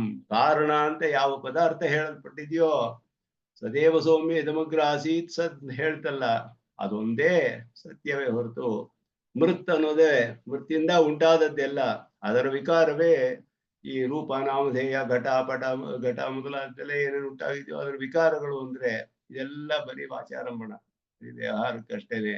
ಸತ್ಯವಾದದ್ದು ಒಂದೇ ವಸ್ತು. ಇದೆಲ್ಲ ಉಪಲಕ್ಷಿಸುತ್ತದೆ, ಅಲ್ಲಿಂದ ಉಪಲಕ್ಷಿಸ್ತಾ ಇದೆ ಕಾರಣವಾದದ್ದು. ಅನ್ಯತೆ ಅಸತ್ಯಂ ಇತಿ ಇಯಂ ಶ್ರುತಿರ್ವದತಿ. ಮಿಕ್ಕಿದೆಲ್ಲ ಅಸತ್ಯ ಅಂತ ಹೇಳ್ತಾ ಇದೆ ಶ್ರುತಿ. ಮೃತಿಕೇತ್ಯೇವ ಸತ್ಯಂ ಅಂದ್ರೆ ಅನ್ಯತ್ ಸರ್ವಂ ಅಸತ್ಯಂ ಅಂತ ಅರ್ಥ ಮಾಡ್ಕೊಳ್ಬೇಕು. ಮೃತಿಕೇತ್ಯೇವ ಸತ್ಯಂ ಅನ್ಯತ್ ಸರ್ವಂ ಅಸತ್ಯಂ, ಹೀಗೆ ಅರ್ಥ ಮಾಡ್ಕೊಳ್ಬೇಕು ಅಂತ ಅವರ ಅಭಿಪ್ರಾಯ. ಅನ್ಯತ್ ಅಸತ್ಯಂ ಇತಿ ಇಯಂ ಶ್ರುತಿ ವದತಿ. ಶ್ರುತಿ ಹೀಗೆ ಹೇಳ್ತಾ ಇದೆ. ಹೇಳಿದ್ರೆ ನೈತತು ಉಪಪದ್ಯತೆ, ಇದು ಸಕಾರಣವಾಗಿಲ್ಲ ಅಂದ್ರು. ಶ್ರುತಿಗೆ ವಿರುದ್ಧ, ಸಕಾರಣವಾಗಿಲ್ಲ. ಏಕಸ್ಮಿನ್ ವಿಜ್ಞಾತೆ ಸರ್ವವಿಧಂ ವಿಜ್ಞಾತಂ ಭವತಿ ಇತಿ ಪ್ರತಿಜ್ಞಾತೆ. ಉತತಂ ಆದೇಶಮಪ್ರಾಕ್ಷ್ಯೋ ಏನ ಅಶ್ರುತಂ ಶ್ರುತಂ ಭವತಿ ಅಮತಂ ಮತಂ ಭವತಿ ಅವಿಜ್ಞಾತಂ ವಿಜ್ಞಾತಂ ಭವತಿ ಅಂತ ಪ್ರಶ್ನೆ ಕೇಳಿದ್ದು ಉಪಕ್ರಮದಲ್ಲಿ. ಆದೇಶನನ್ನು ಕೇಳಿದ್ಯೋ, ಯಾರನ್ನು ತಿಳಿಯೋದ್ರಿಂದ ಎಲ್ಲ ತಿಳಿಬಹುದು, ಯಾರನ್ನು ಕೇಳಿದ್ರೆ ಎಲ್ಲ ಕೇಳಿದ ಹಾಗಾಗತ್ತೆ. ಏನ ಶ್ರುತೇನ ಸರ್ವಂ ಅಶ್ರುತಂ ಭವತಿ ಅಂದ್ರು. ಏನ ಅಶ್ರುತಂ ಶ್ರುತಂ ಭವತಿ ಅಂತ ಶ್ರುತಿ ಹೇಳುತ್ತೆ. ಯಾರಿಂದಲೇ ಅಶ್ರುತವೆಲ್ಲ ಶ್ರುತವಾಗುತ್ತೆ ಅನ್ನೋ ಹಾಗಿದೆ. ಆದರೆ ಏನ ಅಶ್ರುತಂ ಶ್ರುತಂ ಭವತಿ ಅಂದ್ರೆ ಏನ ಅಶ್ರುತಂ ಏನ ಶ್ರುತೇನ ಅಶ್ರುತಂ ಶ್ರುತಂ ಭವತಿ. ಯಾರನ್ನು ತಿಳಿದುಕೊಂಡ್ರೆ ಎಲ್ಲ ತಿಳಿದೇ ಇರೋ ಎಲ್ಲ ತಿಳಿದ ಹಾಗಾಗುತ್ತೆ ಹೊರತು ಬರೀ ಯಾರಿಂದಲೇ ಅಂತ ಅರ್ಥ ಅಲ್ಲ. ಯಾರನ್ನು ತಿಳಿದ್ರೆ, ಯಾರನ್ನು ಮನ್ನ ಮಾಡಿದ್ರೆ, ಯಾರನ್ನು ಕೇಳಿದ್ರೆ ಎಲ್ಲವೂ ಕೇಳ್ದಂಗೆ ಆಗುತ್ತೆ. ಎಲ್ಲ ವಿಷಯವನ್ನು ಕೇಳಿದ್ರೆ ಏನು ಶ್ರುತೇನ ಶ್ರುತಂ. ಹಾಗೆ ಅದು ಪ್ರತಿಜ್ಞೆ ಅದೇನೆ. ಸರ್ವಮಿದಂ ಯಸ್ಮಿನ್ ಏಕಸ್ಮಿನ್ ವಿಜ್ಞಾತೆ. ಇದು ಮುಂಡಕೋಪನಿಷತ್ ಆರಂಭದಲ್ಲಿ ಇನ್ನೂ ಸ್ಪಷ್ಟವಾಗಿದೆ. ಅಲ್ಲಿ ಅದಕ್ಕೆ ವಾಚಾರಂಭಣಂ ಬಹಳವಾಗಿ ಉಪಯೋಗಿಸ್ತಾರೆ ಮುಂಡಕೋಪನಿಷತ್ ವ್ಯಾಖ್ಯಾನದಲ್ಲಿ. ಅಲ್ಲಿ ಪ್ರಶ್ನೆ ಕೇಳಿದ್ದೆ ಶೌನಕರು ಅಂಗಿರಸರನ್ನ, ಕಸ್ಮಿನ್ನು ಖಲು ವಿಜ್ಞಾತೆ ಸರ್ವಮಿದಂ ವಿಜ್ಞಾತಂ ಭವತಿ ಅಂತ ಪ್ರಶ್ನೆ ಕೇಳಿದ್ರು. ಪ್ರಶ್ನೆ ಸ್ಪಷ್ಟವಾಗಿ ಯಾರನ್ನು ತಿಳಿದ್ರೆ ಎಲ್ಲ ತಿಳಿದಾಗತ್ತೆ. ಕಸ್ಮಿನ್ನು ಖಲು ವಿಜ್ಞಾತೆ ಸರ್ವಮಿದಂ. ಇಲ್ಲಿ ಅಷ್ಟು ಸ್ಪಷ್ಟವಾಗಿ ಹೇಳಲಿಲ್ಲ. ಉತತಂ ಆದೇಶಂ ಅಪ್ರಾಕ್ಷ್ಯ ಏನಾಶ್ರುತಂ ಶ್ರುತಂ ಭವತಿ ಅಂತ ಹೇಳುದು, ಅವಿಜ್ಞಾತಂ ಅಂತ ಹೇಳುದು. ಅದು ಏನು ಅದಕ್ಕೆ ಅರ್ಥ? ಕಸ್ಮಿನ್ ಏಕಸ್ಮಿನ್ ವಿಜ್ಞಾತೆ ಸರ್ವಮಿತಂ ವಿಜ್ಞಾತಂ ಭವತಿ ಇತಿ ಪ್ರತಿಜ್ಞಾತೆ. ಅನ್ಯಜ್ಞಾನೇನ ಅನ್ಯಜ್ಞಾನಂ ಅಸಂಭವಂ ಮನ್ವಾನಸ್ಯ. ಇವನಿಗೆ ಸಂದೇಹ ಬಂತು ಶ್ವೇತಕೇತುಗೆ. ಕೇಳಿದ್ರು, ಆದೇಶ ಕೇಳಿದ್ಯಾ, ಯಾರು ತಿಳ್ಕೊಂಡ್ರೆ ಎಲ್ಲ ತಿಳ್ಕೊಬೋದಲ್ಲ ಅಂದ್ರು. ಆದೇಶವನ್ನು ಕೇಳಿದ್ರೆ ಬೇರೆ ವಸ್ತುಗಳೆಲ್ಲ ಹೇಗೆ ತಿಳಿದು ಬರುತ್ತೆ? ಒಂದು ವಸ್ತು ಯಾವುದೋ ತಿಳ್ಕೊಂಡ್ರೆ ಇಲ್ಲಿ ಬೇಕೆ ಬೇರೆ ವಸ್ತುಗಳೆಲ್ಲ ಹೇಗೆ ತಿಳ್ಕೊಳಕ್ ಸಾಧ್ಯ? ಅನ್ಯಜ್ಞಾನೇನ ಅನ್ಯಜ್ಞಾನ ಅಸಂಭವಂ ಅನ್ವಾನಃ. ಬೇರೆ ಯಾವ್ದು ತಿಳಿದ್ರೆ ಇನ್ಯಾವುದೋ ಹೇಗೆ ತಿಳಿಯಕ್ ಸಾಧ್ಯ? ಇದಕ್ಕೂ ಅದಕ್ಕೂ ಏನ್ ಸಂಬಂಧ? ಹೇಗೆ ತಿಳಿಯಕ್ ಸಾಧ್ಯ? ಇತಿ ಮನ್ವಾನಸ್ಯ ಏಕಮೇವ ವಸ್ತು ವಿಕಾರಾದಿ ಅವಸ್ಥಾ ವಿಶೇಷೇಣ. ಆ ಒಂದೇ ವಸ್ತುವೇ ವಿಕಾರವೇ ಮೊದಲಾದ ಅವಸ್ಥೆಗಳನ್ನ ಪಡೆದು ಪಾರಮಾರ್ಥಿಕೇನೈವ ನಾನಾ ರೂಪಂ ಅವಸ್ಥಿತಂ ಚೇತ್. ಆ ಒಂದೇ ಪದಾರ್ಥವೇ ನಿಜವಾಗಿಯೂ ವಿಕಾರವನ್ನು ಹೊಂದಿ ಬೇರೆ ಬೇರೆ ರೂಪಗಳಿಂದ ಕಂಡು ಇದ್ದರೆ ಆಗ ತತ್ರ ಏಕಸ್ಮಿನ್ ವಿಜ್ಞಾತೆ ತಸ್ಮಾತ್ ವಿಲಕ್ಷಣ ಸಂಸ್ಥಾನಾಂತರಮಪಿ. ಅದಕ್ಕಿಂತ ಪೂರ್ಣವಾಗಿ ಬೇರೆಯಾದ ರೂಪವೇ ಇರಬಹುದು, ವಿಲಕ್ಷಣವಾದ ರೂಪ ಇದಿರುವಂತಹ ಪದಾರ್ಥವನ್ನು ಕೂಡ ತದೇವ ವಸ್ತು ಇತಿ ತತ್ರ ದೃಷ್ಟಾಂತಹ ಅಯಂ ನಿರ್ದರ್ಶಿತ. ಅದೇ ಸಂಸ್ಥಾನ ಅಂದ್ರೆ ರೂಪ ಅಂತ ಸಾಮಾನ್ಯವಾದ ಅರ್ಥ. ಇಲ್ಲಿ ಅಭೇದ ಹೇಳುವಾಗ ಜಾತಿ ರೂಪ, ಜಾತಿ ಅನ್ನೋದು ರೂಪದಿಂದಲೇ, ಸಂಸ್ಥಾನವೇ ಜಾತಿ ಅಂತ ಹೇಳ್ತಾರೆ ಭಾಷಿಕಾರರು. ರೂಪ ಅನ್ನೋದು ರೂಪವೇ ಜಾತಿ ಅಂತ ಹೇಳುವಂತಹದ್ದು. ಮನುಷ್ಯತ್ವ ಅನ್ನೋದು ಒಂದು ರೂಪ. ಅದು ಹೀಗೆ ವಿಲಕ್ಷಣವಾದ ಸಂಸ್ಥಾನಾಂತರಮಪಿ, ಬೇರೆ ಒಂದು ಜಾತಿಯೂ ಬೇರೆ ಆಗ್ಬಿಡುತ್ತೆ. ಈಗ ಘಟ ಅನ್ನೋದು ಬೇರೆ ಜಾತಿ, ಮೃತ್ ಅನ್ನೋದು ಬೇರೆ ಜಾತಿ. ಆದ್ರಿಂದ ಚೂರ್ಣ ಅನ್ನೋದು ಚೂರ್ಣತ್ವ ಅನ್ನೋ ಜಾತಿ ಸಿಗುತ್ತೆ, ಘಟತ್ವ ಅನ್ನೋ ಜಾತಿ. ಅದಕ್ಕೆ ಒಂದೊಂದು ಅದನ್ನ ಬೇರ್ಪಡಿಸುತ್ತೆ. ಅದಕ್ಕೆಲ್ಲ ಏಕಸ್ಮಿನ್ ವಿಜ್ಞಾತೆ ತಸ್ಮಾತ್ ವಿಲಕ್ಷಣ ಸಂಸ್ಥಾನಾಂತರ. ಒಂದೇ ಪದಾರ್ಥ ವಿಕಾರ ಹೊಂದಿ ಬೇರೆ ರೂಪದಲ್ಲಿದ್ರೆ ಆಗ ತಿಳ್ಕೊಳ್ಬಹುದಲ್ಲ, ಇದುವೇ ಅದು ಅಂತ ಹೇಳ್ಬಿಟ್ಟು ಆ ದೃಷ್ಟಾಂತ ಇಲ್ಲಿ ಕೊಡ್ತಾ ಇದ್ದಾರೆ. ಹೊರತು ಇದೊಂದೇ ಸತ್ಯ, ಮಿಕ್ಕಿದ್ದು ಅಸತ್ಯ ಅಂತ ಅರ್ಥವಲ್ಲ ಇಲ್ಲಿ ಅಂತ ಹೇಳ್ತಾ ಇದ್ದಾರೆ. ಒಂದೇ ಪದಾರ್ಥ, ಅದನ್ನೇ ಇಲ್ಲಿ ಹೇಳ್ತಾರೆ. ಇಲ್ಲಿ ಏಕಮೇವ ವಸ್ತು ಮೃತ್ತಿಕೇತ್ಯವ ಸತ್ಯಂ ಅಂದ್ರೆ ಮತ್ತೊಂದೇ ಪದಾರ್ಥ. ವಿಕಾರಾದಿ ಅವಸ್ಥಾ ವಿಶೇಷೇಣ, ವಿಕಾರ ಮೊದಲಾದ ಅವಸ್ಥೆಗಳನ್ನ, ಬೇರೆ ಬೇರೆ ಅವಸ್ಥೆಗಳನ್ನು ಹೊಂದಿ ಪಾರಮಾರ್ಥಿಕೇನೈವ ನಾನಾ ರೂಪಂ ಅವಸ್ಥಿತಂ. ಪರಮಾರ್ಥವಾಗಿ ಬೇರೆ ರೂಪದಲ್ಲಿ ಇರಬೇಕು, ಬರೀ ಮಿಥ್ಯೆಯಾಗಿ ಇರಬಾರ್ದು. ಅದು ಹಗ್ಗ ಅನ್ನೋದು ಪರಮಾರ್ಥವಾಗಿ ಸರ್ಪವಾಗಿಲ್ಲ. ಅಲ್ಲಿ ಮೃತ್ ಅನ್ನೋದು ಪರಮಾರ್ಥವಾಗಿ ಘಟವಾಗಿದೆ. ಇಲ್ಲಿ ಮೃತ್ತಿಕೇತ್ಯವ ಸತ್ಯಂ ಅಂತ ಹೇಳುವಾಗ ಮೃತ್ ಅನ್ನೋದು ಪಾರಮಾರ್ಥಿಕವಾಗಿಯೇ ಘಟವಾಗಿದೆ, ಬೇರೆ ಬೇರೆ ರೂಪವನ್ನು ಹೊಂದಿದೆ, ಅವಸ್ಥಾಂತರವನ್ನು ಹೊಂದಿ. ಏಕಸ್ಮಿನ್ ವಿಜ್ಞಾತೆ ತಸ್ಮಾತ್ ವಿಲಕ್ಷಣ ಸಂಸ್ಥಾನಾಂತರಮಪಿ ತದೇವ ವಸ್ತು ಇತಿ ದೃಷ್ಟಾಂತ ಎಂ ನಿದರ್ಶಿಸಿದೆ. ದೃಷ್ಟಾಂತ ಕೊಟ್ಟಿರೋದು ಆ ಕಾರಣದಿಂದಲೇ ನಾತ್ರ ಕಸ್ಯಚಿತ್ ವಿಶೇಷಸ್ಯ ನಿಷೇಧಕಃ ಕೋಪಿ ಶಬ್ದೋ ದೃಶ್ಯತೆ. ಯಾವ ವಿಶೇಷಣ ನಿಷೇಧ ಮಾಡಿರೋ ಯಾವ ಶಬ್ದವಿದೆ ಇಲ್ಲಿ ತೋರಿಸಿ. ಯಾವ ಶಬ್ದವೂ ಇಲ್ಲ ಇಲ್ಲಿ. ನಿಷೇಧಿಸುವ ಯಾವ ವಿಶೇಷಣವನ್ನು ನಿರ್ದೇಶಿಸುವ ನಿಷೇಧಿಸುವ ಯಾವ ಶಬ್ದವೂ ಕಂಡು ಬರೋದಿಲ್ಲ ಇಲ್ಲಿ. ವಾಚಾರಂಭಣಂ ಅನ್ನಕ್ಕೆ ಏನ್ ಅರ್ಥ ಹೇಳ್ತೀರಾ ಮತ್ತೆ ಪ್ರಶ್ನೆ ಮಾಡ್ತಾರೋ. ವಾಚಾರಂಭಣಂ ವಾಚಾ ವ್ಯವಹಾರೇಣ, ಆಲಂಬನಂ ಅಂದ್ರೆ ಆರಂಭಣಂ ಅಂದ್ರೆ ಆರಭ್ಯತೆ ಇತಿ ಆರಂಭಣಂ. ಇಲ್ಲಿ ಆಲಂಬನಂ ಅದರ ಅಲಯೋ ಅಭೇದ ಅನ್ನೋದು ವ್ಯಾಕರಣದಲ್ಲಿ ಸ್ಪಷ್ಟವಾಗಿ ಅನೇಕ ಕಡೆ ಹೇಳ್ತಾರೆ. ಅಲಯೋರ ಅಭೇದ ಅಂತ. ಆಲಂಬನ ಹೋಗಿ ಆರಂಭಣ ಆಗಿದೆ, ಆಲಂಬನ ಹೋಗಿ ಆರಂಭಣ ಆಗಿದೆ ಅಷ್ಟೇನೆ. ಅದರಿಂದ ಆರಭ್ಯತೆ ಇತಿ ಆರಂಭಣಂ, ಆರಂಭಿಸಲ್ಪಡುತ್ತೆ. ವ್ಯವಹಾರೇಣ ಆರಭ್ಯತೆ. ಪಿಂಡರೂಪ ಸಂಸ್ಥಿತಾಯಾಹ ಮೃತ್ತಿಕಾಯಾಹ ನಾಮ ಚ ಅನ್ಯತ್ ವ್ಯವಹಾರಶ್ಚ ಅನ್ಯಃ. ಒಂದು ಉಂಡೆಯ ರೂಪದಲ್ಲಿರುವ ಮಣ್ಣು ಏನಾಗುತ್ತೆ? ಪಿಂಡ ರೂಪ ಸಂಸ್ಥಿತಾಯಾಹ ಮೃತ್ತಿಕಾಯಾಹ ಘಟ ಆದಾಗ ನಾಮ ಚ ಅನ್ಯತ್, ಘಟ ಅನ್ನುವ ಹೆಸರು ಬರುತ್ತೆ. ವ್ಯವಹಾರಶ್ಚ ಅನ್ಯ, ನೀರು ತರ್ಬೋದು, ಮೊದಲಾದ ಮಾಡ್ಬೋದು, ಇದೆಲ್ಲ ಮಾಡೋಕ್ಕಾಗಲ್ಲ. ವ್ಯವಹಾರವು ಬೇರೆ ಆಗುತ್ತೆ. ಘಟಶರಾವಾದಿ ರೂಪೇಣ ಅವಸ್ಥಿತಾಯಾಹ ತಸ್ಯಾಹ ಏವ ಮೃತ್ತಿಕಾಯಾಹ ಅನ್ಯಾನಿ ನಾಮಾನಿ. ಘಟ ಶರಾವೆ ಇದೆಲ್ಲ ಅದೇ ಮಣ್ಣಿನ ಬೇರೆ ಬೇರೆ ರೂಪಗಳು ಅಷ್ಟೇನೆ. ಬೇರೆ ಬೇರೆ ರೂಪದಲ್ಲಿ ಇರುವಂತಹ ಮಣ್ಣೇ ಬೇರೆ ಬೇರೆ ಹೆಸರನ್ನು ಹೊಂದಿದೆ. ವ್ಯವಹಾರಗಳು ಬೇರೆ ಬೇರೆ. ವ್ಯವಹಾರಾಶ್ಚ ಅನ್ಯಾದೃಶಾಃ ತಥಾಪಿ ಸರ್ವತ್ರ ಮೃತ್ತಿಕಾ ದ್ರವ್ಯಂ ಏಕಮೇವ. ಇದು ನಮ್ಮ ಸಿದ್ಧಾಂತದ ಮೂಲಭೂತವಾದ ವಿಷಯ. ದ್ರವ್ಯ ಒಂದೇ. ದ್ರವ್ಯ ಎಂದು ನಾಶವಾಗುವುದಿಲ್ಲ, ಅವಸ್ಥೆಗಳನ್ನು ಹೊಂದುತ್ತೆ. ನಿತ್ಯವಾದ ದ್ರವ್ಯಗಳು ಮೂರೇ ಮೂರು ಇರೋದು. ನಿತ್ಯವಾದ ದ್ರವ್ಯಗಳು ಮೂರು: ಚಿತ್, ಅಚಿತ್, ಈಶ್ವರ. ಮೂರು ನಿತ್ಯ ದ್ರವ್ಯಗಳು. ಈ ದ್ರವ್ಯಗಳಿಗೆ ಎಂದಿಗೂ ನಾಶವಿಲ್ಲ. ಅಚಿತ್ತಿನಲ್ಲಿ ವಿಭಾಗವಿದೆ, ಕಾಲ, ಪ್ರಕೃತಿ ಮೊದಲಾಗಿ. ಆದರೆ ದ್ರವ್ಯ ಎಂದು ನಾಶವಾಗುವುದಿಲ್ಲ, ಬೇರೆ ರೂಪಗಳನ್ನ ಹೊಂದುತ್ತೆ ದ್ರವ್ಯಗಳು. ಷಡ್ ದ್ರವ್ಯಗಳು ಅಂತ ಹೇಳ್ತೀವಿ. 6 ದ್ರವ್ಯಗಳು ಇದೆ. ಅದರಲ್ಲಿ ವಿಭಾಗ ಮತ್ತೆ ಹೇಳ್ತೀವಿ. ಪ್ರಧಾನವಾಗಿ 3. ಇದೆಲ್ಲ ಅಚೇತನವೆಲ್ಲ ಒಂದು ಗುಂಪು ಮಾಡಿದ್ರೆ ಅದರ ಅಚಿತ್ ಅಂತ ಹೇಳ್ಬೋದು. ಆದರೆ ಪ್ರಕೃತಿ, ಕಾಲ ಅಂತ ಹೇಳಿ 2 ದ್ರವ್ಯಗಳು. ನಿತ್ಯ ವಿಭೂತಿ ಮತ್ತೆ ಧರ್ಮಭೂತ ಜ್ಞಾನ, ಈಶ್ವರ ಮತ್ತೆ ಜೀವಾತ್ಮರು. 6 ದ್ರವ್ಯಗಳು ಷಡ್ ದ್ರವ್ಯಗಳು ಅಂತ ಹೇಳಲ್ಪಡುತ್ತೆ. ಚೇತನ ಅಚೇತನ ರೂಪದಿಂದ 3 ಮಾಡಬಹುದು ಅದನ್ನ. ಈ ದ್ರವ್ಯ, ಈ 6 ದ್ರವ್ಯಗಳಿಗೆ ಯಾವ ಕಾಲದಲ್ಲಿಯೂ ನಾಶವಿಲ್ಲ. ವಿಕಾರಗಳು ಉಂಟಾಗಬಹುದು, ಅವಸ್ಥಾ ವಿಶೇಷಗಳು ಉಂಟಾಗಬಹುದು. ಆಯಾ ಪದಾರ್ಥಗಳ ಸ್ವಭಾವದಿಂದ ಹೋಗುತ್ತೆ. ಈಶ್ವರನಿಗೆ ಯಾವ ವಿಕಾರವೋ ಅವಸ್ಥಾ ವಿಶೇಷಗಳು, ಅವಸ್ಥಾ ವಿಶೇಷ ಇದ್ರೂ ಸ್ವರೂಪ ಸ್ವಭಾವಗಳಲ್ಲಿ ವಿಕಾರವಿಲ್ಲ, ದೋಷವಿಲ್ಲ. ಸೂಕ್ಷ್ಮ ವಿಶಿಷ್ಟ ಅವಸ್ಥೆಯಿಂದ ಸ್ಥೂಲ ವಿಶಿಷ್ಟ ಅವಸ್ಥೆಗೆ ಬರ್ತಾನೆ. ಅವಸ್ಥಾಂತರಾಪತ್ತಿ ಇರಬಹುದು, ಆದರೆ ದೋಷವಿರೋದಿಲ್ಲ. ಸ್ವರೂಪ ಸ್ವಭಾವದಲ್ಲಿ ವಿಕಾರವಿಲ್ಲ. ಚೇತನಾಚೇತನಗಳಿಗೆ ಅವುಗಳ ಸ್ವಭಾವಕ್ಕೆ ಅನುಗುಣವಾಗಿ ಅವಸ್ಥಾಂತರಾಪತ್ತಿ ಎಲ್ಲ ಉಂಟಾಗುತ್ತೆ. ಇದೆಲ್ಲ ಇದ್ರೂ ಕೂಡ ಇದೆಲ್ಲ ವ್ಯವಹಾರದಿಂದ ಹೆಸರುಗಳು ಬೇರೆ ಬರುತ್ತೆ, ವ್ಯವಹಾರಗಳು ಬೇರೆ ಬರುತ್ತೆ. ಇದೆಲ್ಲ ಆಗುತ್ತೆ ಹೊರತು ದ್ರವ್ಯ ಅನ್ನೋದು ಒಂದೇ, ಅದೇ ದ್ರವ್ಯ ಮುಂದುವರಿಯುತ್ತೆ.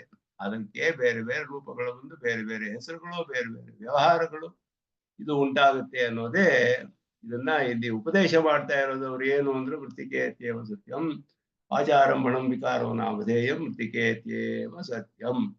ಈ ಅರ್ಥ ಅನ್ನೋದು ಹೇಳ್ತಾರೆ. ಇದನ್ನ ಇನ್ನೇ ವಿವರಿಸ್ತಾರೆ ಮುಂದೆ. ನಾನಾ ಸಂಸ್ಥಾನ ನಾನಾ ನಾಮಧೇಯಾನ ನಾಮಾಭ್ಯಾಂ ನಾನಾ ವ್ಯವಹಾರೇಣ ಚ ಆರಭ್ಯತೆ ಇತಿ ಏತದೇವ ಸತ್ಯಂ ಜನೇನ ಅನ್ಯಜ್ಞಾನೇನ ಅನ್ಯಜ್ಞಾನ ಸಂಭವಃ ನಿದರ್ಶಿತಃ ನಾತ್ರ ಕಿಂಚಿತ್ ವಸ್ತು ನಿಷಿಧ್ಯತೆ ಇತಿ ಪೂರ್ವಮೇವ ಅಯಮರ್ಥಃ ಪ್ರಪಂಚಿತಃ. ಇದು ಹೇಗೆ ಆಚಾರಂಭಣಂ ವಿಕಾರೋ ನಾಮಧೇಯಂಗೆ ಅರ್ಥ. ಇದಕ್ಕೆ ವಿಸ್ತಾರವಾದ ವ್ಯಾಖ್ಯಾನ ಇದೆ ಸುದರ್ಶನ ಸೂರ್ಯದು. ಅದನ್ನ ಸ್ವಲ್ಪ ವಿಶೇಷವಾಗಿ ವಿವರಿಸ್ತಾರೆ ಅವರು. ಸ್ವಲ್ಪ ಅದರಲ್ಲಿ ಗೂಢವಾಗಿ ಇರುವ ಅರ್ಥಗಳನ್ನೆಲ್ಲ ಭಾಷ್ಯಕಾರರು ಬಹಳ ಇದಾಗಿದೆ. ಅವರ ವಾಕ್ಯಗಳು ಅರ್ಥಗರ್ಭಿತವಾಗಿದೆ. ಬೇಕಾದಷ್ಟು ಅರ್ಥಗಳಿದೆ ವಾಕ್ಯಗಳಲ್ಲಿ. ಅದನ್ನ ಸುದರ್ಶನ ಸೂರ್ಯ ವಿವರಿಸ್ತಾರೆ. ಅದನ್ನ ಮುಂದೆ ಅನುಸಂಧಾನ ಮಾಡೋಣ ಅಂತ ಹೇಳಿ ನಮಸ್ಕಾರ ನಿಲ್ಲಿಸ್ಕೊಳ್ತೀವಿ. ನಿತ್ಯಮಚ್ಯುತ ಪದಾಮೋಹತಃ ಅಸ್ಮದ್ಗುರೋ ಭಗವತೋ ಶ್ರೀಕ ಸಿಂಧೋ ರಾಮಾನುಜಸ್ಯ ಚರಣೋ ಶರಣಂ ಪ್ರಪದ್ಯೆ. ಜನ್ನೋ ಮಿತ್ರಶಂಮರಣಃ ಜನ್ನೋ ಭವತ್ವರ್ಯಮಾಯ ಜನ್ನೋ ಬೃಹಸ್ಪತಿಃ ಜನ್ನೋ ವಿಷ್ಣುರುತ್ತಮಃ ನಮೋ ಬ್ರಹ್ಮಣೇ नमस्ते वायो त्वमेव प्रत्यक्षं ब्रह्मासि त्वामेव प्रत्यक्षं ब्रह्मावादिशं ऋतुमगादिशं सत्यमगादिशं तन्मामावीत् तद्वक्तारमावीत् तावीन् मामावीत् वक्तारं शान्ति शान्ति